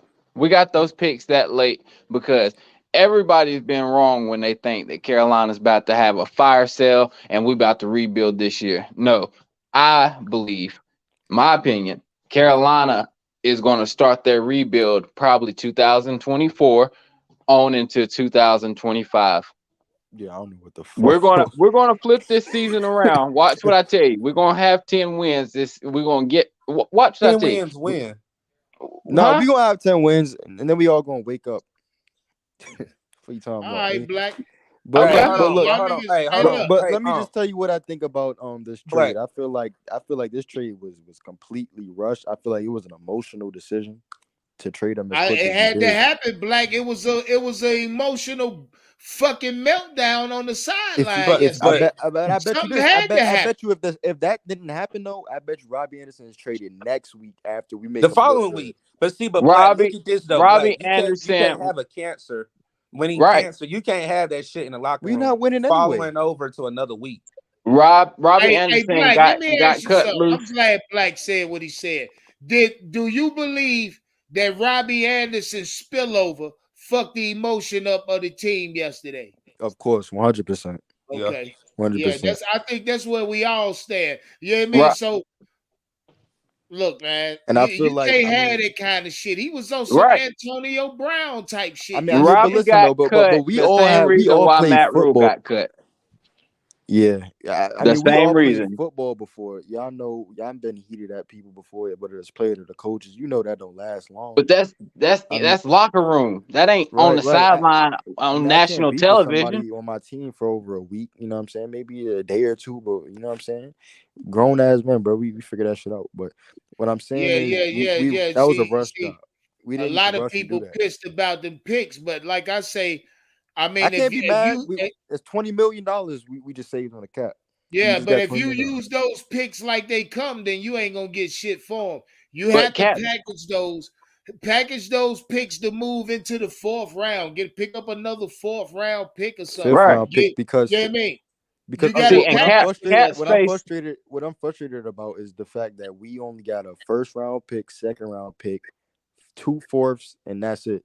All right, so watch this, Black. Now You couldn't you even got get it a some 6 or package 7 this picks. year. You could actually put one of them 4ths and one of them goddamn put that 4th and one of them or both of them picks for Robbie in a package and possibly move into the late 3rd with it. You know what I mean? So Hey, it's all Supernova Moore about how said. you GM them motherfuckers, bro. Supernova Moore said 10 games ? Y'all can't be serious. Oh, I'm Watch. very serious. Just I'm watch. very fucking serious. You talking about 10 games this year, my guy? 10 games this year. I don't I want to already do know that. what you've been I talking don't want about. to do that, bro. I already Listen, know what you've been talking about. Listen, but what? Okay, answer me this. And this was What's Sam the McCaffrey's point? next. What's the point? What's the point on tanking this year? Nobody ain't tanking, but you saying 10 games. Give me the 10 games that we gonna win. Listen to what I'm okay. See, No, answer the question. They're not gonna believe it until they see it. But I'm They're saying not gonna 10 believe wins it where? until they see it. I just, hey, you want me Black, to tell this you is why we what not getting 10 frustrates wins? me, Black. Let me tell you why we When not you getting 10 niggas sit wins. around and tell me that one of these rookie fucking quarterbacks in this year's class is going, or y'all don't say it, but y'all talk like one of these niggas is going to be able to change this franchise. I don't see no fucking quarterback in this draft. That's better than any quarterback on the roster. Prolific, nigga. That's a prolific quarterback. Put it like that. If Carolina, let me tell you why we're listen, not gonna make it to 10 wins. if the Panthers play their cards right, they'll be able to get Dak in the near future. Boy, what the fuck is you get him talking out of about? Oh, Jam. Hey, yeah, I almost kicked you, Jam. I almost put you out the goddamn. Nah, he high on some other So tell me you Hey, he wouldn't said keep that shit Christian. with a straight face too, Black. Listen. Tell me you wouldn't keep Christian McCaffrey, DJ Moore, Chenault. If we keep Christian McCaffrey, what there's fucking no way. year is you talking about? Well, let me tell you why that's impossible. Because if we was to keep McCaffrey, there's no way in hell there's no way possible we could afford Dak. And first off, everybody said at the same cap. Dak is an average quarterback. We don't want. What the fuck? Dak, but let me tell you why we're not going to get 10 wins, and this is simply because McCaffrey will not be on this team within the next week. You betting on that too, Black? Let me tell you why. Are you betting on that too? Look, we can talk about it right after I say this. I just want you to understand this, because you're a good dude. I don't want you losing money in it. But look. Listen to the sarcasm. If you look at the trade we just did with Robbie Anderson, we did nothing but a cap dump on another team. Yeah. Okay. So what you talking about? Do you realize if we trade McCaffrey next week, we dumping about $60 million on another team? I don't give a fuck about none of that. See, Black like to talk numbers. See, Black, that's what it's all about. You gotta come from behind them numbers, player, and understand we try and win games. Hold on, let's get back to Steve Wilks. I was gonna say, please just play the interview. Yeah, let's get back to Steve Wilks. Let Steve Wilks wipe your ass a little bit with these whip wipes. Let me hear it. Progression, and then we'll go from there. Once you activate him, Steve, obviously you have that 21-day window. You think that'll start this week, and what's your confidence level that he could be ready this week to play? It's hard to say, Joe. Just from a standpoint, I haven't seen him. So got a lot of confidence in him as an individual and as a player, but by being off for so long, you don't know exactly how he's going to return. So I'm gonna wait and see, and I'll be able to give you an answer on later in the week. To clarify though, are you? He looked nervous saying that shit though, Jam. This all I gotta say. Hey, let him play just a little bit more. Wait, 1 second. Could David Tepper be paying Steve Wilks $100K a game to lose? Wow. No, I'm not being funny. Like, stay right there. Let's move. Let's carry on. For real. Opening up the practice window by you're saying he's going to be up? I'm hoping to. Yes, I am. If you've never cashed a 72, daggum. It's all right. We right back. We'll wait and see how practice goes this week. Chenault's coming back, so I'm excited about him. Getting back to work this week. When you look at all the guys, Chenault back. Higgins. T. Higgins is playing. And then also Terrence Marshall. So Terrence Marshall. They're what? Hey, look. No, but hold on. You didn't I'm gonna hold off right now before I jump off in that. I know you said you wanted to help PJ. It's getting squishy. But he just named Chenault's back. Rashad Higgins and Terrence Marshall Jr. will be full starters this Sunday. Louvu and Horn as well, and possibly. Oh yeah. So okay, but hold on. Hey, so are we getting healthy at the right time, Black? Yeah, Black. Let me jump on Unc ass real quick. Is this team getting healthy? Let me jump on your ass real quick. What's up? We got all the players. You already know we got all the players. But what the fuck is Ben McAdoo gonna call this week? You gotta look at put your head goddamn down. Put your goddamn head down, nigga. Let's be fucking real. Everybody on this goddamn stream right now. Y'all niggas want to sit here and say, I see 10 wins. Nah, nigga, hold on, nigga. Chill out. Let me say this fact.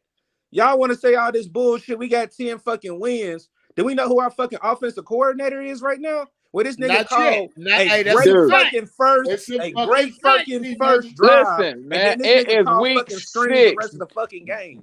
Do you Come think on he's now. even remotely halfway opened up his playbook yet in week Nigga, what 6? you mean remote? We going to 7 weeks. We going We to going to we going 7 into weeks. week 7, Jam. What the It's Listen, fuck? week but 7 now. watch what I But tell let's you. get back to Nigga, I shout ain't out watching C shit. Dougie. You 100% right, my G. This Let's nigga get here, back man. to it. Y'all gonna stop going after Ben McAdoo. I'm gonna say that right there. Well, what the fuck, Black? What is it then? All right, let me inform you something about Ben McAdoo. He told He Matt turned his Rule, phone up. you hear me? Yeah, we hear you, Black. All right. Ben McAdoo personally told Matt Rule, do not get Baker Mayfield. He is a bad quarterback. Correct. I cannot work with him. You're right. You're right. You can't That's a blame any fact. of the games. You can't blame any of those games that Baker Mayfield played on Ben McAdoo, nor can you blame him on the last one we just played because PJ Walker is garbage. He's a terrible quarterback. He's a terrible quarterback. Now listen, if Sam comes in here and the play calling is still bad, I hope to see him open up the playbook with Sam. That's what I'm about to say. So did he sabotage Baker so Sam can actually start? That's what you're trying to say, Black? I'm not trying to say sabotage, but Baker is so bad to the point where he had to shrink the playbook down to where, I mean, it was looking simple. I mean, so basically what I just said, he ain't even opened the playbook up. You can see that Baker Mayfield was missing. Yeah. We in week 7 though, bro. That playbook not being open shit, I can't rock with that because basically what I know from Ben McAdoo's offense, and again, shout out C Dougie. He's heavy screen oriented. That's what his playbook is consistent of. What I'm seeing, quick screen, draw screen. Don't give a fuck what kind of screen it is. He running. So could be a screen door. That's not it. That's been. Hey, look. See, Dougie asked what was our offensive coordinator. He's a screen. If Baker plays 75% of the season, we owe Cleveland a 4th round pick instead of the 5th. Boy, shout out the real zeros.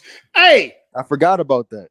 Hey, let's Darnold move on. The rest of the season. Hey, look, see, you saying shit to Black Matt Rule again? Numbers that turns that nigga on. You know what I mean? He got excited off of that. You hear that? Let's move on. Baker's not starting another game, man. He won't. Well, I'm definitely, Darren, I'm never going to sit here and second guess myself, even in regards to not being aggressive right before the half and not taking the timeouts because I had a plan and a vision when I expected. So, no, not at all. When you look at let's stop right there. Hold on. Hey, let me jump in there. Hey, go ahead. We were on the Discord. We were in the Discord, and we all sat there and said it was 1 minute and 4 seconds, and this nigga had 3 fucking timeouts when they would have punted the ball, and we at least could have got a field goal. Yeah, Am I definitely correct? said that at that watch party. See what really pissed me off about that C Dougie is when the Rams had the ball with about 1 minute and 50 something seconds, second down. Steve Wilks ain't stopping that clock then. He should have stopped the clock then, put him on 3rd down. It was like 3rd down and what, 11, 17? They were deep in their own territory. Way real deep. But he didn't stop the fucking clock at all. He let it run. He let the ball back at the 30-yard line, too. Yep. Yep. Hey, but he just said he had a plan. He had a vision. That's why he did that. Let's move on. What was the vision? their front. Like I'm telling you, PJ Walker is a bad quarterback. My thought process was trying to really get the ball out quick and get it out on the perimeter. You know, I will say our offensive line did a great job. Once we found ourselves getting behind 2 scores and really having the opportunity to drop back, we did a great job protecting. So I was pleased to see that. Did y'all hear that shit? He said when we got down by 2 scores, the offensive line did a great job. We was able to drop back and protect well. That's what he said.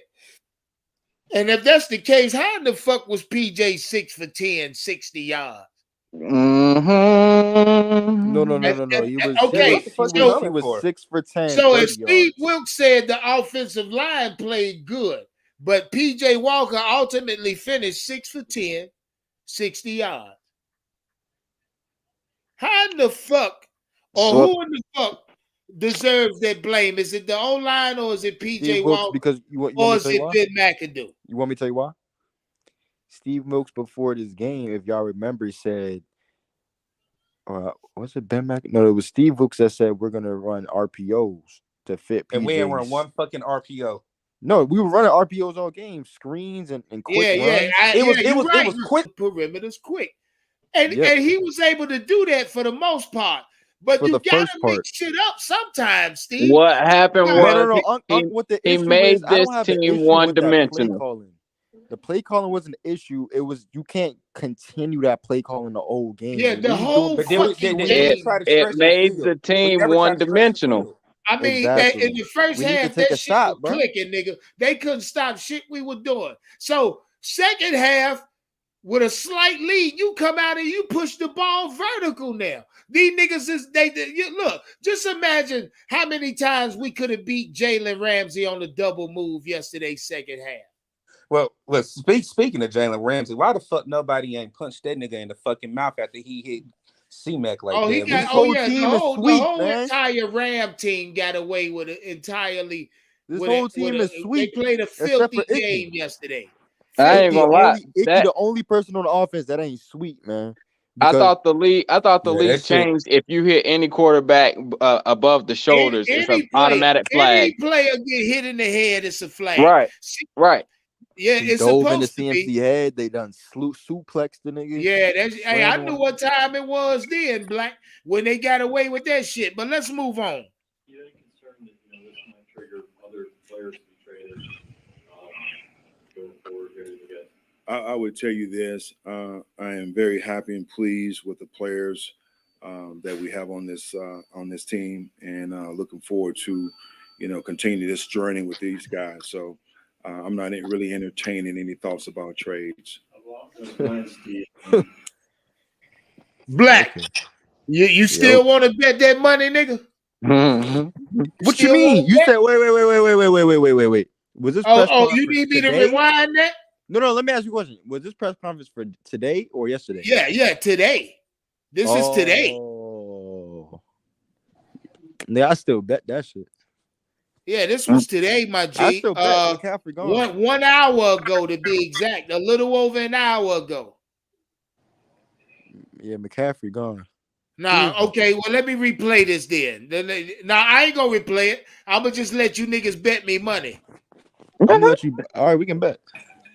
You were going to be considered for this head coaching job. I know you want to do what's best for the Panthers, but also yourself. Have you been given any assurances by Dave and or Scott that it's not going to be just a series of trades here? Well, I will say this: the conversations are very good. They just asked Steve Wilks if David Tep or Scott Fitterer have been in contact or been in the conversations with him about more trades to come, and he's asking this question there, Black. Between us, and we're all on the same page for us trying to talk and create clarity. And right now, once again, we're very pleased with the guys that we have. How do you think Al handled week one, his calling plays? I thought he did a good job. Thought he did a real good job, as well as McAdoo. The one thing that we have to do, again, is just really execute. We got to tackle better. I think the players will tell you that. And when we get teams in the third and long, we got to get off the field. Goddamn right you do. do. We did in the first half. We had 78 yards of rushing. Time of possession was pretty much even. So we did what we wanted to do for us, trying to shrink the game and get their offense off the field.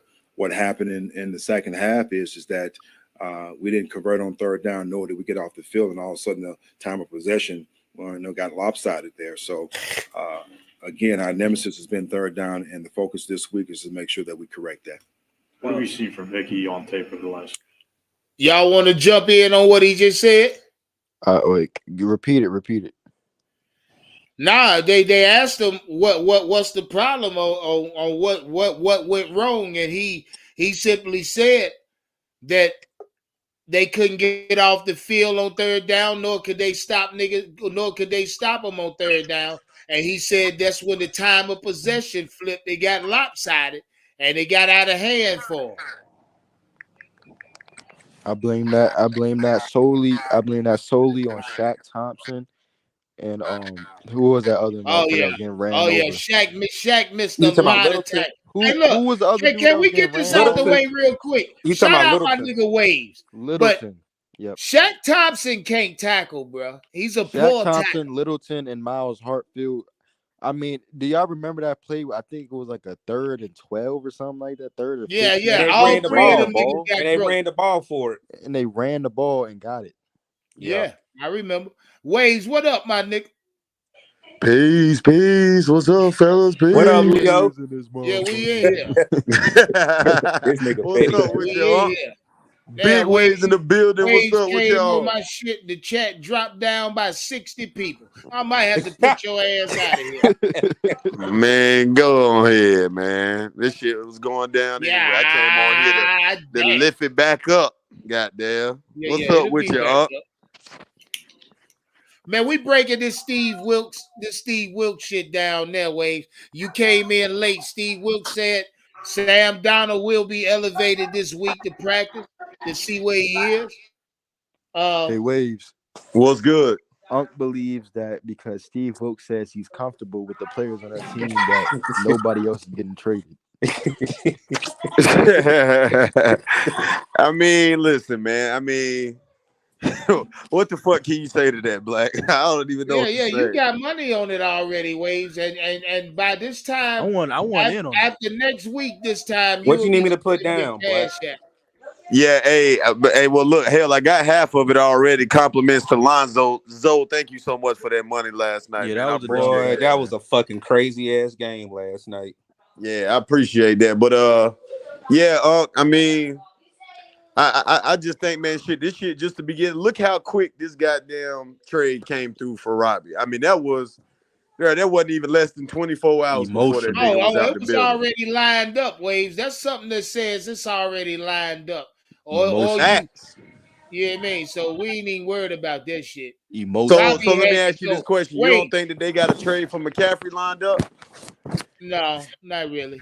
Hold on, you guys are absolutely insane if you thought that was a negotiated trade. That shit was lined up already. Trade that the Cardinals called as soon as that game was over. When Marquise went down, that was just the first call we took. Called, nigga. And said, just give us something. We'll take that 6 next year and the 7. And that was completely stupid. That's why I'm saying. I told you. I mean, you wouldn't have got tonight. I ain't gonna pull the race shit into it. But Black, you wouldn't have got more for Robbie though, bro. His value went all the way So wait, down. you don't think we could have got a 4 for a 5th? Nah, hell no, bro. You got to remember something, bro. Now, but at least we could have got a 6 and a 7 this year. He got a stigma. He got a stigma attached to his name as he a bad teammate now, bro. Yeah, he do. So ain't no team wasn't gonna give up no 3rd or 4th round pick for him. Well, yeah. So basically, like I told y'all, if we don't package those picks to get back into this year's draft, then those picks are completely valuable. Oh yeah, those picks are bait, That shit was just they for bait. package picks. They package picks. I know all, that way. That's all that is, man. I Them told shit's you. gonna be flipped into something else real soon. Yeah, hey, fast, nigga. If we got a GM like I know we do, he packages them. So what's can somebody tell me the thing about that conventional pick for the 7th pick? So does it turn into a 6th round pick if he's hell no. It's a stationary 6 and 7, Black. But hey, Waves, I got a question for you because you made a comment yesterday. You said the Kansas City and Buffalo game.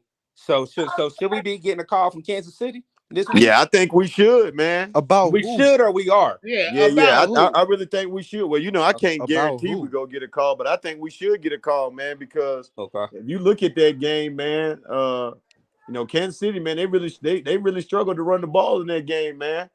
And you see how Buffalo looked, man. Buffalo looked really unstoppable late in that game. So especially they really couldn't goddamn stop Stephon Diggs' ass, man. So Kansas City need to get on the whistle, man. Kansas City in the Discord letting us know. Defensive players more than offense. They can score. Shit, call for Brian Burns. Hell, call for Brian Burns then. Shit. We'll let Burns go Brian too. Burns, I want the good quality picks, bro. Yeah, we got to get a premium pick, we want the Texans to get his ass. What we're gonna do with Brian Burns, we're gonna trade him to the Colts. Shout out and Lawrence Travell. Motherfuckers. Lawrence Travell. What's popping, my G? 6. So be happy with what you got from them. I'm telling you, that 6th and 7th round pick, bro. That whatever 6th and the 5th we got for Robbie, man. No, it's just 6 and 7. You said it right. You said it right, Waves. Oh, okay. Well, yeah, 6 and 7. That shit just gonna be flipped on the back end to some other shit. They just trying to recuperate. That's how I know they plan on. That's how I know they plan on trading somebody else real soon because that shit was too easy. They basically just gave away Robbie Anderson to keep it real. I think gonna be next. Yeah, you right. I think we're gonna send CMC to the Seattle Seahawks for the Broncos' first round pick. But hold on, but see, Black, you said that yesterday, but why? Because they just got Kenneth Walker. Well, the Seahawks is hurt, and then they got another running back. So why would they get CMC? Can y'all hear me? Yeah, we can hear you. Yeah, my fault. Somebody called my phone. But yeah, I'll tell you what. Well, the Seahawks are showing the most interest and are willing to give multiple picks for CMC. Hell, Denver interested too, bro. Yeah. Denver is the one. Denver don't have nothing for us though. They have no picks. Okay, so do you want players then? No, I want picks. I want as much picks as we can. All right. Hey, I ain't gonna lie. That McCaffrey, you know, Denver been talking about trading Bradley Chubb. That McCaffrey and Bradley Chubb trade. Shit, I might take that. So, but Ways to say that if we trade in Burns, why you gonna get Chubb when we need to keep Burns and have Chubb on the other end? Well, what I'm saying if we trade McCaffrey for Chubb, then it wouldn't make no sense to trade Brian Burns. You get what I'm saying? You know what? No, I get what you're saying. I just Waves. You know what, Waves? Together. That might have been the smartest shit you've ever fucking said, and you got that. I'm saying because Bradley Chubb is a run stopping and a power rusher. That right. You team him up with Brian Burns, you might got the best defensive end combination in the league. Him and Brian Burns combined is 30 to 40 sacks. Man. You know what I'm saying? It'll be another Hassan Reddick and Burns and a little Brian bit better. Burns who? What you talking about? 30, 40 sacks. Who? What Brian Burns you talking about? Burns total. Yeah, total. Yeah, he talking about total. If we made that move for Bradley Chubb. Oh, that was smart, Waves. Yeah, I mean, come on, man. Like, I mean, really think about it, man. It's so many options on the table for Carolina right now. It just depends on what direction the team is headed in. Like if you saying we got a coach smart enough, well, I know the GM is smart enough, but the coach needs to be smart enough too to pull this trigger. Yeah, man. Shit. Somebody said this about CMC. Y'all sound fucking like Waves say delusional. You fucking delusional. I mean, listen. I told y'all if he moves or when he moves, it'll be in the offseason. Waves, you got money debating that. You already got money on that. Yes, sir. You need to put already got me in your pocket. Are you good? Yeah. Who want to bet on that? On what? You want to bet on that? So I can put in the Discord. On what? Before the November 1st deadline, right? Yeah. That's what the deal is, Black. Yeah, it's before the November. Let's bet that. Let's bet that, man. What you want bet? What you and Waves got on that? I got a 40 piece on it. Yeah, and Leo too. You want me to you want in on that? What Leo got on that? He got 40 on it too. It's 40. I'm a bet 20 on that. Just 100 because I don't want you losing no more than Shinobi, lock his ass in. Shinobi, lock his ass in, man. I got y'all. I don't want losing more than $100 on one bet. You know what I'm saying? Well, I got plenty, man. I ain't worried about it. See, Black. I'm not worried about losing this money, bro, because I'm gonna make that shit back from the bet I got with Leo. Where my nigga Waves? Hey, Waves. What's good? Me, you and Leo got the ski mask on. Rob. Running this man. I got motion detectors outside and in, nigga. Hey, see, Dougie, on God, I'm gonna make everything that I bet back on what I bet with Leo. My camera. Hey, I already got y'all locked in. I'm locking that shit in right now. My camera head swivel 360, 180. Hey, look, you can be on the roof. My shit see you. You hear me? Hey. Try. Hey, Now, did you catch Christian McCaffrey press conference after the game yesterday? Hold on. Yeah, nah, I ain't. Yeah, he looked like a depressed kid, man. Hey, they asked him, they said, Christian, how do you feel about your name being in trade talks? He said, honestly, I can't even control it. Yo, he seemed like a player that just done gave up, bro. He done lost all hope. He ain't lost all hope. He just need to be rejuvenated. He got fans like your ass out here talking cash shit about him. Sun in, sun up, sun down. He got niggas like Waves telling him he getting traded before the deadline. How else he supposed to feel, nigga? Hey, Christian, I know you listening, bro. I love you to death. Thank you for everything you've done for this team. But when it's time to go, it's time to go. Hey, fellas, I'm about to hop off. I got to do this draft here in a few, so I'm about to hop off. Oh, draft for what, nigga? NBA. Oh, okay. You be hitting on that shit? Yeah, I went undefeated with my homeboys last year. I can't get into the NBA to the NFL season over. Well, shit. See, the reason why with NBA though, you got to do that shit every day. You can't do it just once a week. Yeah, because they play multiple games. Yeah, that NBA shit is hard. When it comes to football, I can signal. You know, I can simplify that shit. But that basketball shit, nigga. God damn, you never know in basketball who go goddamn give you 19 Yes, balls. you do, bro. You know what I mean? You're smart enough, you do. Shit all Black. Shout Black, out once I get done one with of it, my partners, King watching Green. basketball is like reading This nigga never lose. This nigga win. This nigga win big money. Yeah. Dougie. Watching basketball right now, watching NBA right now is like reading a book. Hey, I'm gonna see you my squad once I get done. Hey, so all right, I'm out, fellas. Y'all take care. Hey, one love, C Dougie. All right, fellas. Hey, I know you gonna shut this thing down soon, man. So I'm gonna ask you this question before you get up out of here. Hey, Waves, honestly, what time is it? It's 7:30, nigga. I can go for 10 hours. I can record for 10 fucking hours. I ain't got no limits on my shit no more, nigga. Right. You can't tell. Hey, you can't see, nigga. You can't see the gates off of nigga. I ain't got no guns on me no more, Waves. Yes, I'm sir. a peacock, baby. You gotta let me fly. Yes, sir. Yes, sir. Hey, so we got Tampa Bay this week, and I think we followed it up with the Falcons, right? Nah, Cincinnati. Cincinnati, then the Falcons, right? Yeah. I think. So I'm not sure. Might be Atlanta. I think it's Cincinnati. No. We have such an easy schedule this season. Yeah, it's we so do. Bad Yeah, we do. Yeah, talk that shit, Black. It's so bad. No, but it's so bad that talk we that suck. Shit, Black. Easy it's so bad schedule. Easy. You know what? You know what's really bad. You know. If Matt Corral wasn't injured, I would say we have a chance of, you know what I'm saying, still having a good season. Shout out my nigga Choppy 71. He say he absolutely hate that nigga Waves negativity. Yes, sir. Hey, yes, God damn. Shit. Hey, Hell, it's all over his face. I hate it too, Choppy, but shit, I can't do nothing about it. God damn. I hate the negativity too. Shit. Yeah, shout out shout out to Danielle That's Sartine. exactly where they came from. I'm a goddamn peacock, baby. You gotta shout out to Danielle Sartine. She ain't saying nothing, but you know what I'm saying.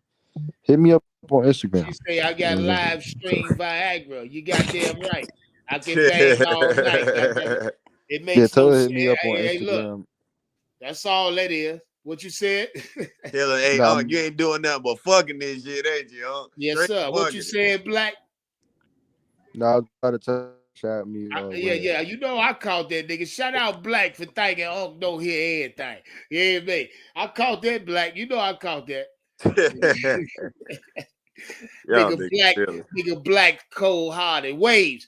Before we move on with Steve Wilks, was the Robbie Anderson trade or releasing, rather? I call it a releasing. Was it a good move or bad move? Shit, I feel like it was the only move. I mean, it wasn't no way in hell he could have stayed on the roster after that shit yesterday. Yeah. Wasn't no fucking way. Shit, Wave.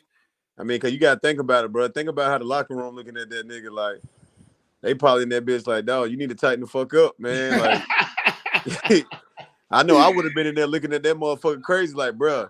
Especially if I'm DJ Moore. Think about DJ Moore. DJ Moore probably been like, nigga, I ain't been getting no balls thrown to me all year, nigga. You complaining about a third down? Yeah, that's a fact, yo. Nigga, I've been a 1,000-yard receiver every fucking year, and you complaining about a goddamn third down.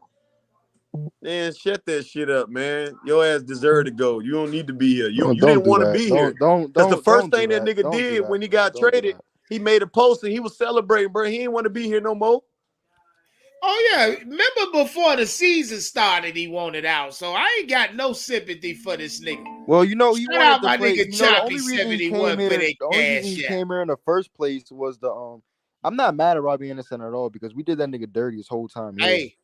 The only reason he came here was to play with Cam Newton, and what we did was get rid of Cam Newton, get Sam Darnold, the nigga he just got away from.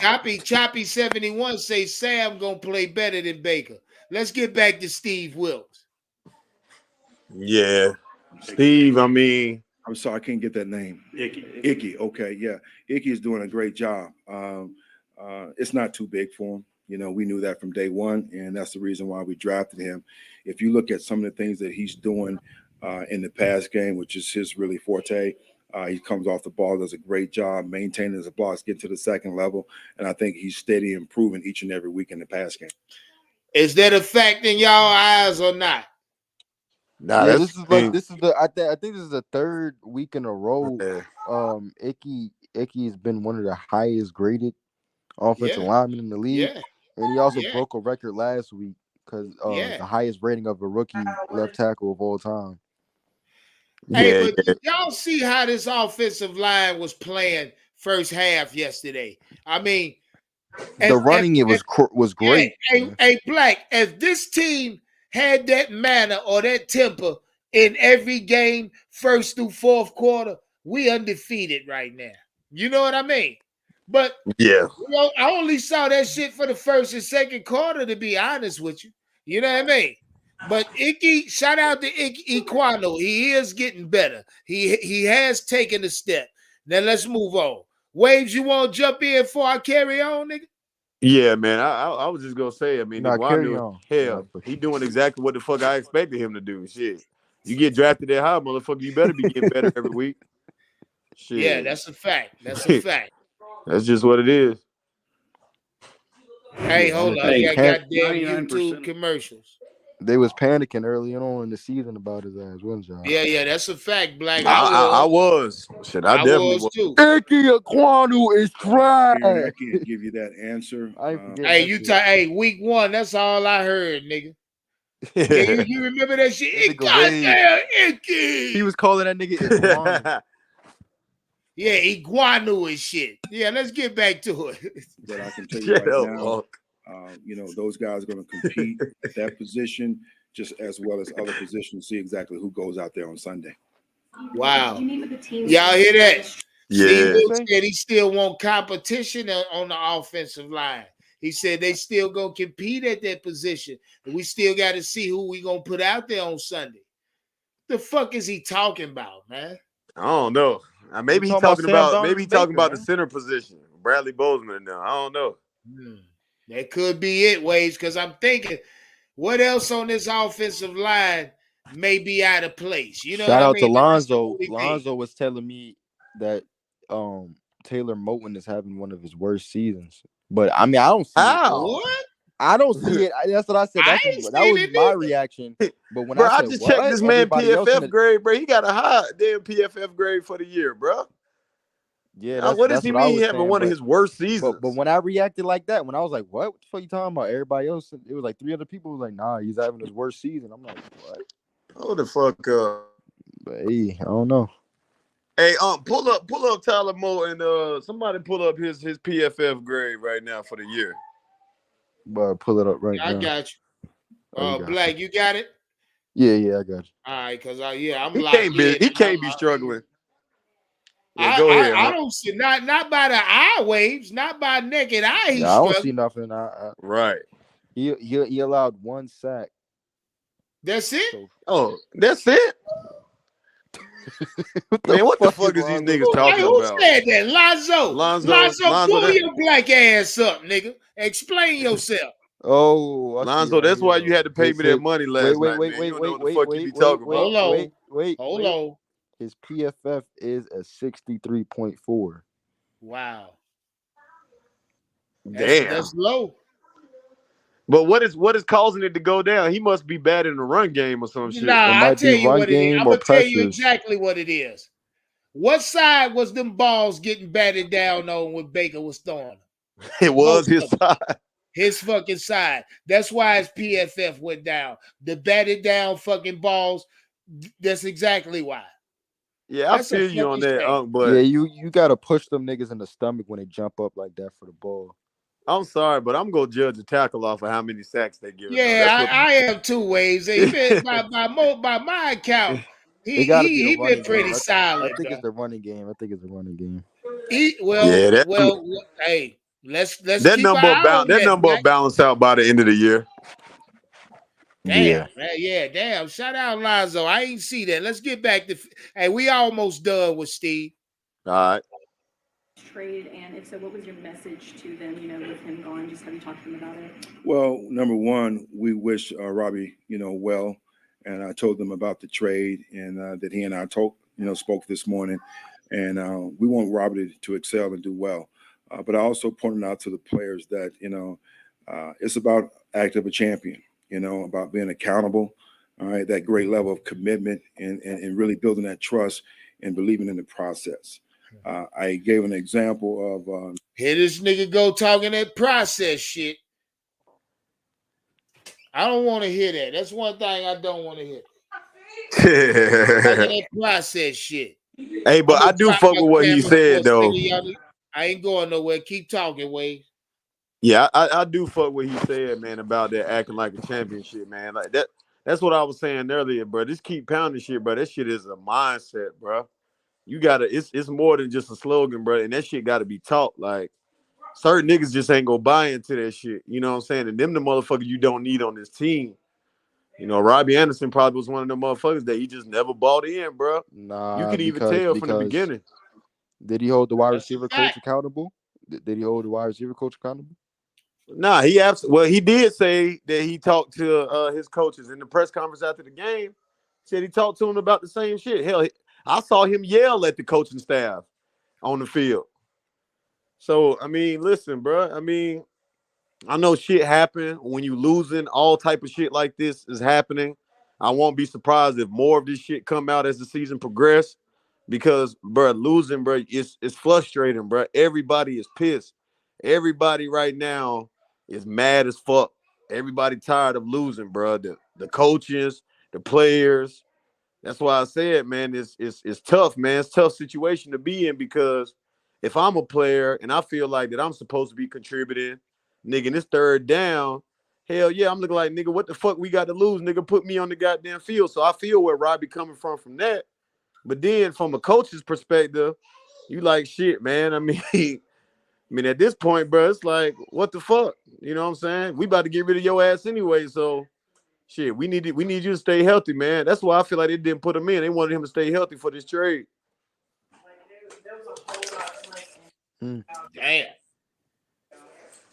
That's how I feel. I mean, the NFL a cold ass business, man.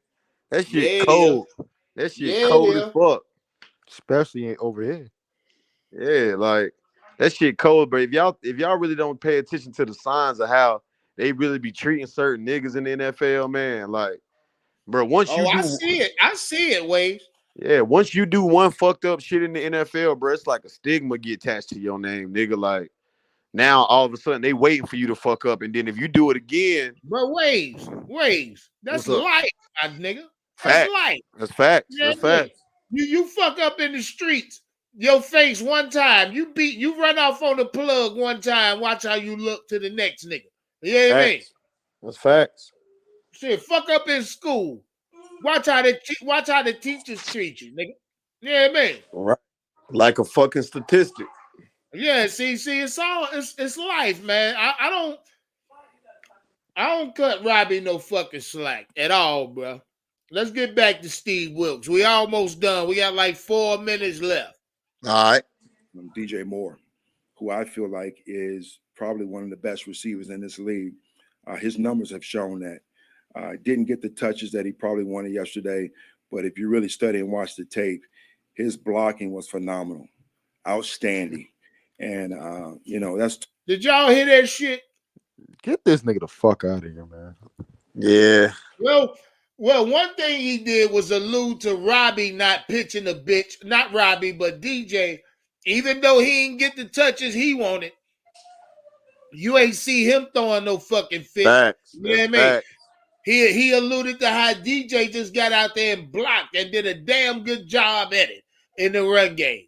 That again, that's maturity though, bro. Like DJ, I was That's talking commitment to winning. Yeah, I was talking to Shinobi behind the scenes about this shit, bro. Like, if anybody should be complaining in that wide receiver room, bro, it's DJ, bro.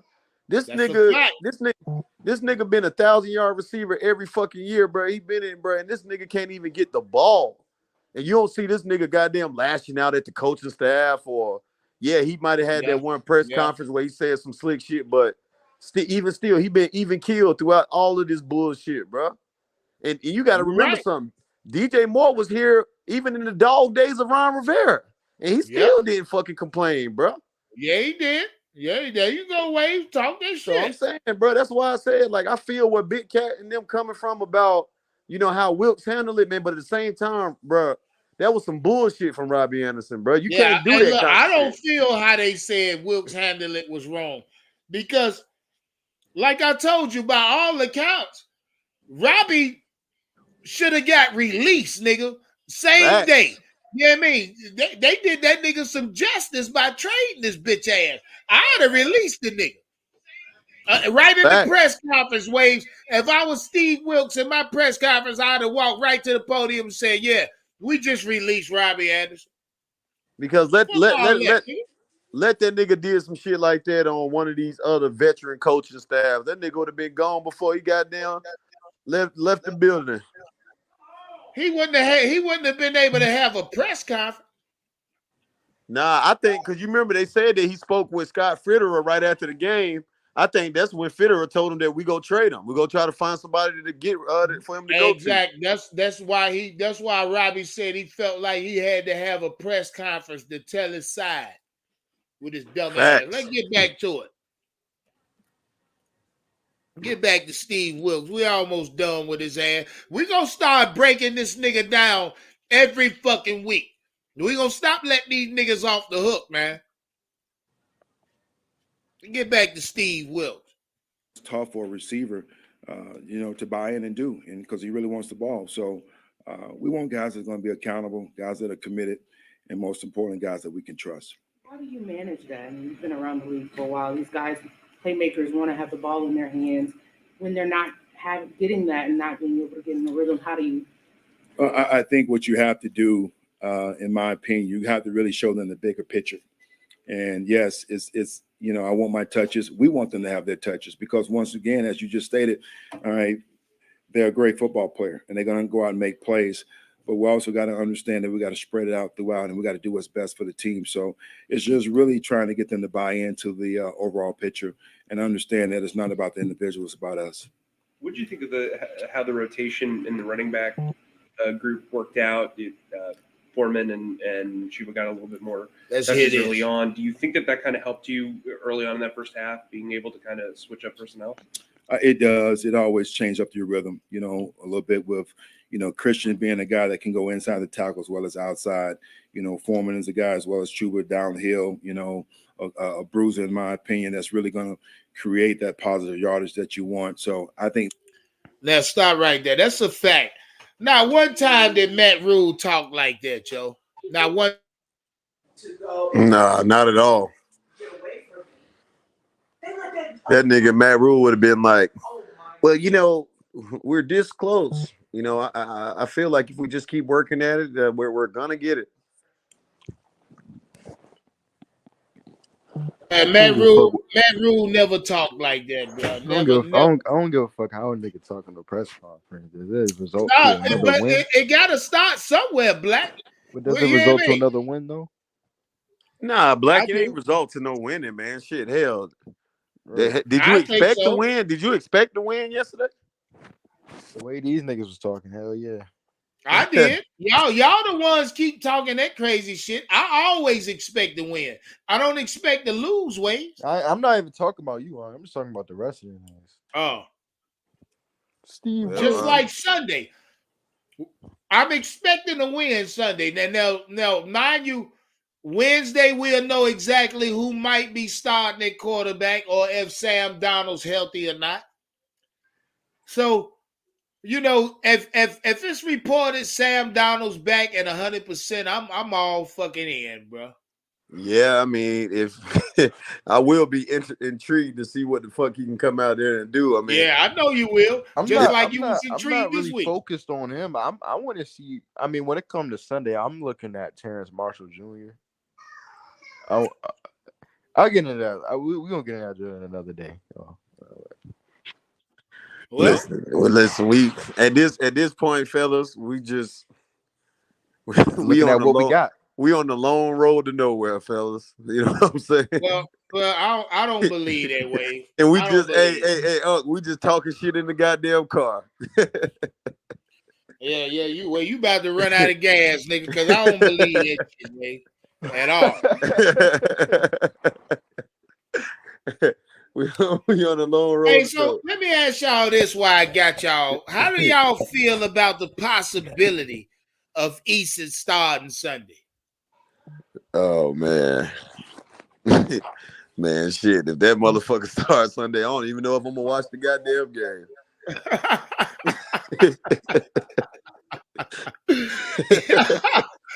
Yo, you stupid hell, nigga.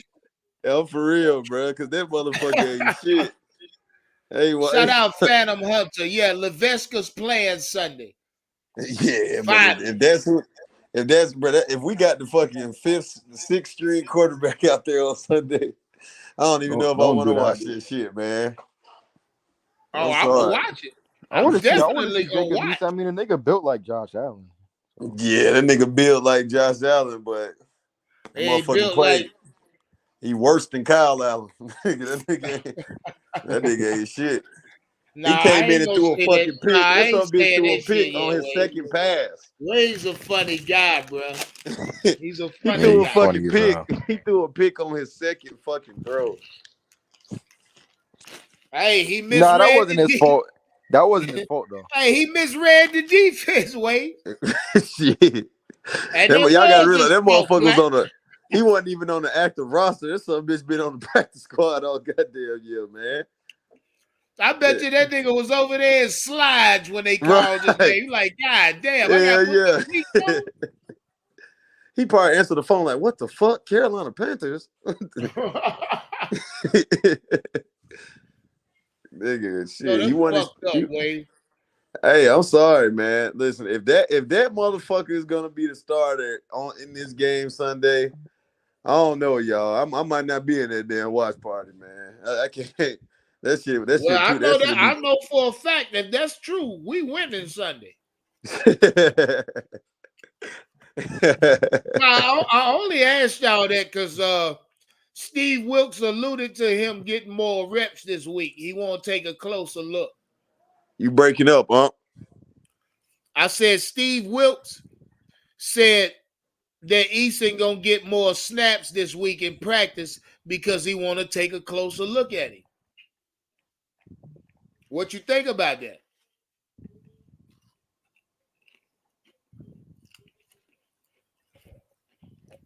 Waves. Y'all niggas can't hear me? Yo. No, I hear you. I think Waves' phone messing up. Yeah, Waves gone. Go crazy ass. I'm back. Yeah, but it could be a possibility, Waves, that he starts Sunday. Yeah, man. Shit. Hell, man. I don't know what to say about that, man. To be honest with you, I ain't even got no opinion on that shit. That shit that's gonna be tough to watch, bro, for real. Hey, his mom and daddy, sister, girlfriend, little sisters, and cousins gonna be in Charlotte. He might come to perform. Yeah, I mean, anything's possible, huh? Anything's possible.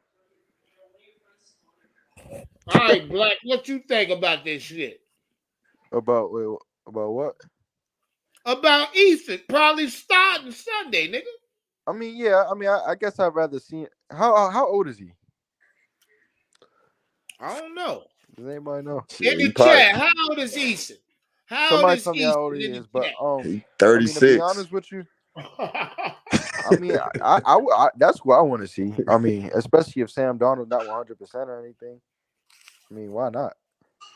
Why not to see? I mean, We don't. I'm like you, Black. We ain't got shit to lose anyway. Goddamn it. So yeah, fuck like it. he's a prototypical quarterback. Let's just see what the Throw fuck that we son got. of a bitch out there, man. We ain't got shit to lose at I this just wish point.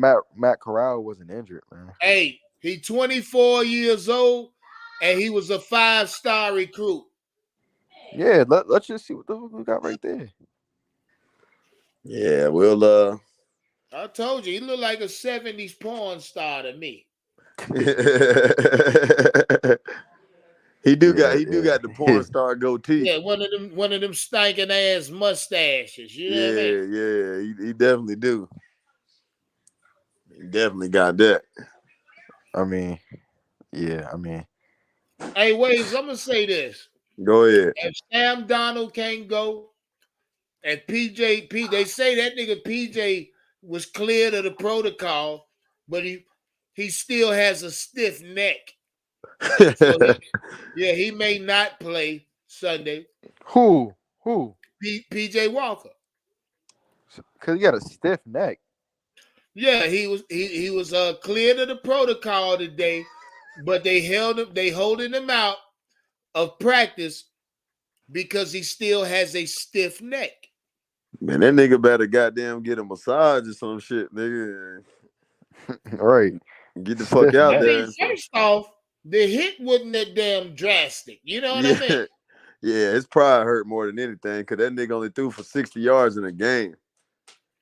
Yeah, that's bad. That's bad, Wade. 10 for 16, 60 yards. That's terrible. Yeah, that's bad, Waves. And he would have had more, but a lot of that shit was stopped behind the line of scrimmage. I mean, shout out to Waves for fucking with PJ Walker. I hope Tepper fires Steve Wilks after this game. Yeah, hey. So let me ask y'all, do y'all think Gettleman really in trouble though? I mean, not Gettleman, but Fitterer? Nah, hell nah. No. It's a possibility, bro. Nah, ain't no way. It's a possibility. Yeah, y'all think Fitterer is on the hot seat for real? Nah, he can't be, bro. I'll tell y'all what, Waves. If something like that happened, it'll only happen in the off season. I don't think a GM get fired mid-season. Right. Because that would imply Tepper would have to take over or appoint somebody there. I don't think he want to do that. I think Robbie had to go. That's why they squeezed the trigger on Robbie. I think Tepper was making an example. They make an example out of Robbie ass. You think so? Yeah, it gotta be. You can't, like Wayne say, ain't no way in the hell that man can stay on the team after that shit, bro. You feel me? You doing this shit on prime time? Nigga, Right. we live. We was the game of the week yesterday. Yeah, I don't even know how that happened, but shit, I think this was the first season we didn't even get no goddamn primetime games. Nah, we got a Christmas Eve Yeah, game. and we got a Thursday night game, nigga. What the Thursday night game ain't what game is that? It's coming up.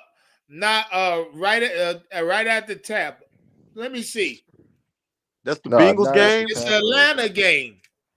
Oh, so bro, we do play the Falcons after Tampa Bay then. Yeah, we play Atlanta in that Thursday night.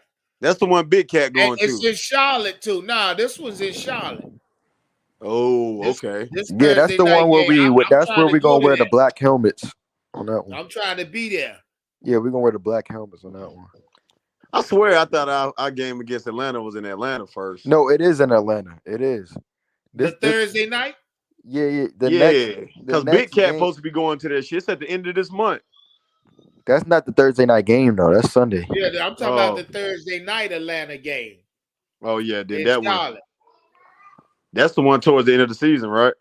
Nah, it's right. It's in the next 3 or 4 We play weeks. Atlanta. We play another team. Then we play Atlanta again. Yeah, we play Atlanta right behind one team. I think it's so the next 3 games is Tampa Bay, Atlanta, Cincinnati, then Atlanta. That's the next 4. I think so. I think so. Or I think it might be the Raven. I think so. Yeah. I got it right here. Y'all niggas bullshit. Playing with me, man. The season is over, so niggas don't get no fuck. No, it's truly not. Right. If the season was over, you niggas wouldn't be trying to see where we playing and when. You see what I'm saying? No, because I still got money in some of these games. You know what I'm saying? I'm going to a couple of these games. Hey, ain't nothing wrong. Yeah, you finna pull up to the goddamn Baltimore game, ain't you? Yes, sir. Thinking Shit, about I going know to you another ain't gonna one. go in there on no humbug shit. You gonna be pampered out. I tell you what, though. Yeah, Bucks, Falcons, Bengals, Falcons. That's how it go. Bucks, Falcons, Bengals, Falcons. Then we play the Ravens. That's the next 4. Oh, okay. Well, yeah, then. What you think we in that stretch, huh? What you see us realistically coming out of that stretch? I told you we're gonna win the next 4 out of 5 games, Waves. I meant that shit. I'll be damned. Why do you want to win, Unc? Why? Yeah. Chet, this nigga Black Matt Rue asked me why I want to win.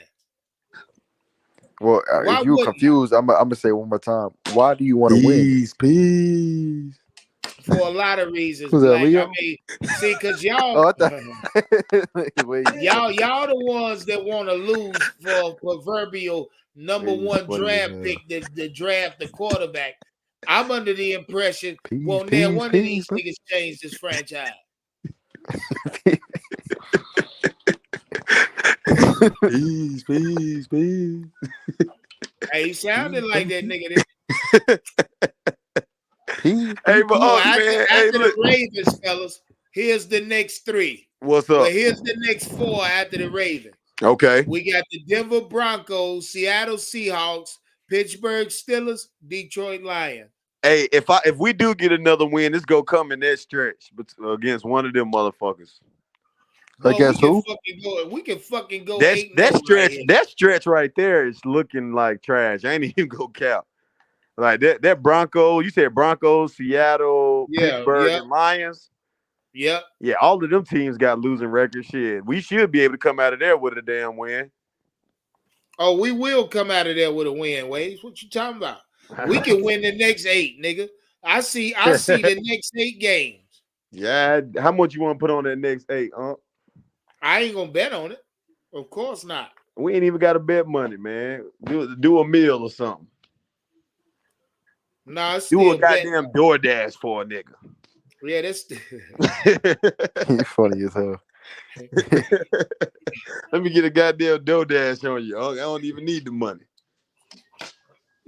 Just say, order me some goddamn DoorDash, nigga. I see you a little Caesars.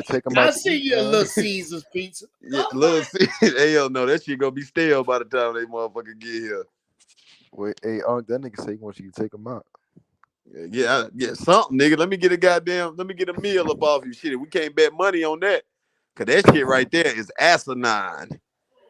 Yeah, nah, I ain't gonna bet on it. Hey, all right, so let's do this bet. I'm gonna throw a bet at both of y'all. Y'all tell me what y'all think. I think this fair. Out of these next 4 games, y'all say we got Tampa, Falcons, Bengals, Falcons, right? Yep. Let's do a realistic bet, bro. Carolina 2-2 in that bet. Y'all take that? No. Oh, I got you want to bet we I split? got Carolina 0-4. I'll tell you, I bet that, Black. So you but what I'm telling, I'm not gonna take the 2-2 team though. I'm not gonna take the 2-2, but I'm gonna give y'all the 2-2. I don't give a fuck. No, I will Black bet. No, I don't bet against my own team. I don't bet against my own team. Yeah, I don't either, Black. That's why I don't want to do that. Because we betting wins and losses now. Yeah, I mean, but we might as well have some fun with it, man. Hell, the season over. I've been having good fun. My friend. Shit, I feel you. Shit, I know you have. Hell, I'm trying to have fun shaking your goddamn pockets. Right. Shout out Rockhead 81 say he want me to pay for a spa day. Damn sure. I damn sure send his ass to He little wants you to Twinkie. buy him some more bath bombs and shit. Yeah, man. They a couple little candles, you know what I'm saying, from Bath and Body Works. Y'all already know they 15 a pop though. So no candles. He just want the bath bombs. Nah, I don't even bro. I don't even use them motherfuckers, man. I don't them shit. Hey, Wait, them shit don't. as long as you shoot 3 pointers with them in the use tub. strawberry, blueberry, raspberry bath bombs. Nah, hell no, nigga. No, I don't fuck. Them shit's And whack then to walk me. around smelling like cherry blossoms and shit. Hey, them bath bombs whack to Shout me. out Nigga. Rocky Get and you. 81. This Nah, what I you. ain't This treating what that you nigga to do. no spa day. This what you do, Ways Black. hell. You get you some hellified bubble bath, right? You and the missus, whoever your missus is, bro. Get you a Bubble hellified. bath. Yeah, get you some hellified bubble bath. Light you one of them candles around the tub, man. Y'all motherfuckers, you know what I'm saying? You know the women, they like the heat hot as a motherfucker on hell. You know what I'm saying? Tiptoeing Hey, that wait. motherfucker. My What's up? wife ain't let me get in her bubble bath. I don't know. I me for one, as that a light skin man, shit. I ain't trying to get in there with her. I Hey, why rather not? lube her ass up than get in the bubbles with her. Nah, we get in there together, man. We get in Yeah, I there. bet. So we're gonna have a I bet party. you do. We're gonna have a party in there, man. You already Yeah, know. yeah. Okay. Me and my sugar get real nasty in there. Yeah, I bet you do. I Yes. bet you do, nigga. How many babies you say you got, Wade? You say it again? How many babies you say you got? 4. 2 boys, 2 girls, man. Yeah, you ain't getting that damn nasty. Shit, I can't afford to. I can't afford no, man. I can't afford it, man. Shit, these kids cost a lot of money. Oh yeah, fuck yeah, they do. Yeah, they do. Shit, can't afford to, nigga. For hell, I ain't even think I was gonna hit that number. Goddamn. Hey, hell. Black got a girl pregnant now. He got one on the way. Don't wish Damn. that on me. Don't come on, don't wish that on me. I'm fucking with you, Black. Black was Black hiking man, with her the hey, other look. day though. He out Hey, there Black. trying to find somewhere to drop her ass off out there on the trail and shit. And he thought I ain't see that. Hey, Black, you know when you shoot up the club, people come running out now. Hey, look, man. Look, don't wish no babies on me, man. Goddamn. Yeah, my nigga too young for that. Hey, Too you know how goddamn old I young for was, that. Black, when I had my first kid, bro? What, 12? Nah, bro, I had just turned 18. I graduated school in June, and my daughter came in August. I know your that heart was dropped it. when you heard. That was all it. That was all Hey, it look, took. Right when the girl told him, I'm pregnant, this nigga heart dropped like a motherfucking dog. Hey, bro. Well, not really. Not if you fuck with a Black. If it's a female you been fucking with, nigga, type shit. When she tell you that, yeah, granted, life gonna smack your ass soon. She tell you, but you ain't gonna hate the idea. You gonna be No, you're not you'll gonna be more mad. so. See, I wouldn't be mad, but I'm saying like that shit would have hit me though. Oh, it's gonna hit you now. Oh yeah, it's gonna hit you, nigga, like a motherfucking shot, nigga. That shit gonna hit you like a shot. That's some good shit. That shit gonna slap you, but nigga, it is what it is. You gotta take care of your bit. I'm gonna be honest, man. If it wasn't for me having kids early, I'd probably be on a fucked up path out here, bro. No talk. Well, it be like that. Yeah, yes. Hey, babies will slow your ass down. Facts. How many you got, 6, nigga. I got 6 kids. For real? My How many? oldest is 20. Yeah, my oldest 21. Wade. You got any grands yet? Hell no, nigga. Look, hold on, let me look you in your face when I say that. What's wrong with you? Look at me, nigga. Motherfucker still called me, Wade. Oh, yeah, word. Yeah, don't play with me man, like you that. didn't know, man. They start young, man. You hell, I did.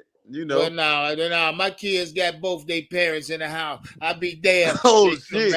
What you trying to say? I'm a bastard? God damn.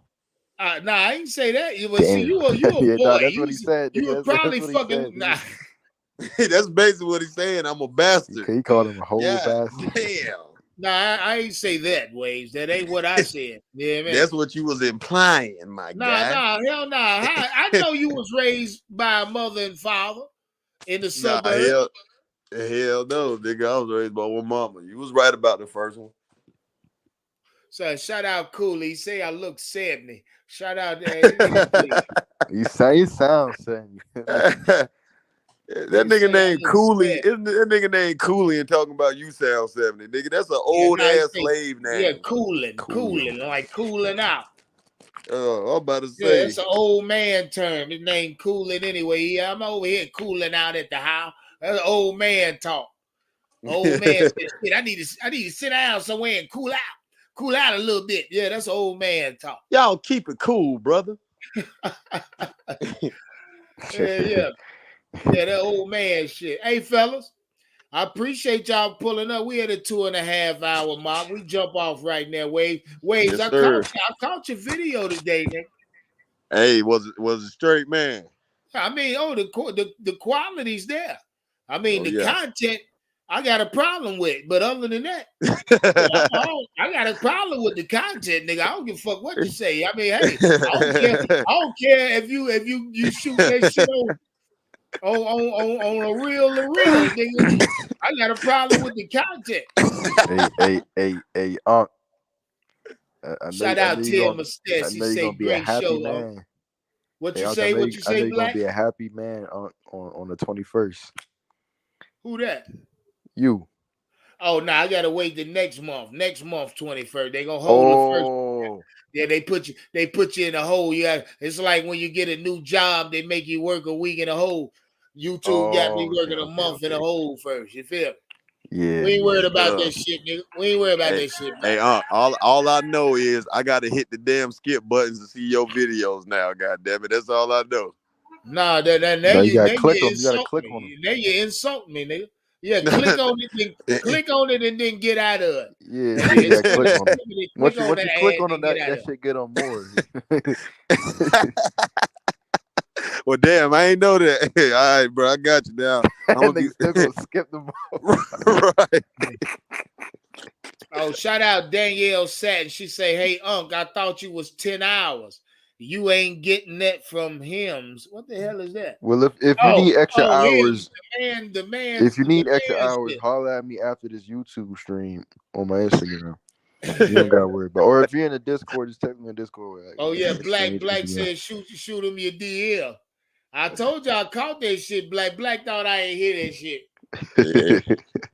Hey, appreciate you, man. Yeah. You know I love you, Waves. One love, already. Hey, shout your platform out, nigga. Man, y'all already know, man. Life is Just a Wave podcast. LYFE Just a Wave podcast, man. Y'all come over there, man, and become a goddamn surfer, man. Come surf with your boy. Shit, we starting to open that motherfucker up. Hey, look, life starting to free up, nigga. I'm about to have more time to put into this shit. So y'all make sure to fuck with me, man, while the goddamn going is good right now, man. I'm about to take off on y'all ass. I'm about to take off on their ass. He said the waters are calm right now. Yes, sir. Hey. The water's super shallow. Yeah. Hey, look, real quick. Shout out everybody that pulled up. I had to come at y'all today. Too much shit going on around this team. You bet your ass I'm going to try to be on top of it. If you enjoyed the content, step on the like button. If you ain't subscribed, do that for me. You know what I mean? Hurry up and do that for me. Goddamn, turn your notification bell on so you don't miss nothing. Shout out everybody that pulled up. Hey, Black, you know I love you, boy. You know what I mean? Hey, Black, we got fights coming up here soon, nigga. Saturday night. Oh, yeah. Hey, shout that out real quick, Black. Look, I ain't gonna be on your ass every day, man. Look, if you either with it or you not. But look, if you want in on these MMA fights or boxing matches this Saturday, Cash App either Unc. Well, yeah, Cash App Unc. Cash App Unc $5. Y'all can watch it with us. Me, Unc, Lonzo, whoever else want to get in there. You know what I'm saying? Oh, we in there. Everybody in there, Black. You already know. Yes, sir. I can't wait, nigga. Hey, real quick. Hey, one love, Black. You know I love you. 50% discount, y'all. Say what? Sir. No, I'm telling them no. It's at a 50% discount from the regular watch party. Yeah, 50% discount from the regular watch party, and goddamn it, I can't even put a number on how cheap it is versus actually buying the shit pay-per-view. We're actually going to. Yeah, it's about 90% cheaper. Shout out my wife doing the numbers. But I suggest y'all pull up. The fight will be streamed Ultra HD. If you in the UFC, come fuck with us. I told y'all, we do that fight shit too. Black Man Rules a genius. I see it in, Black. One love, right, man. baby. Yeah. One love.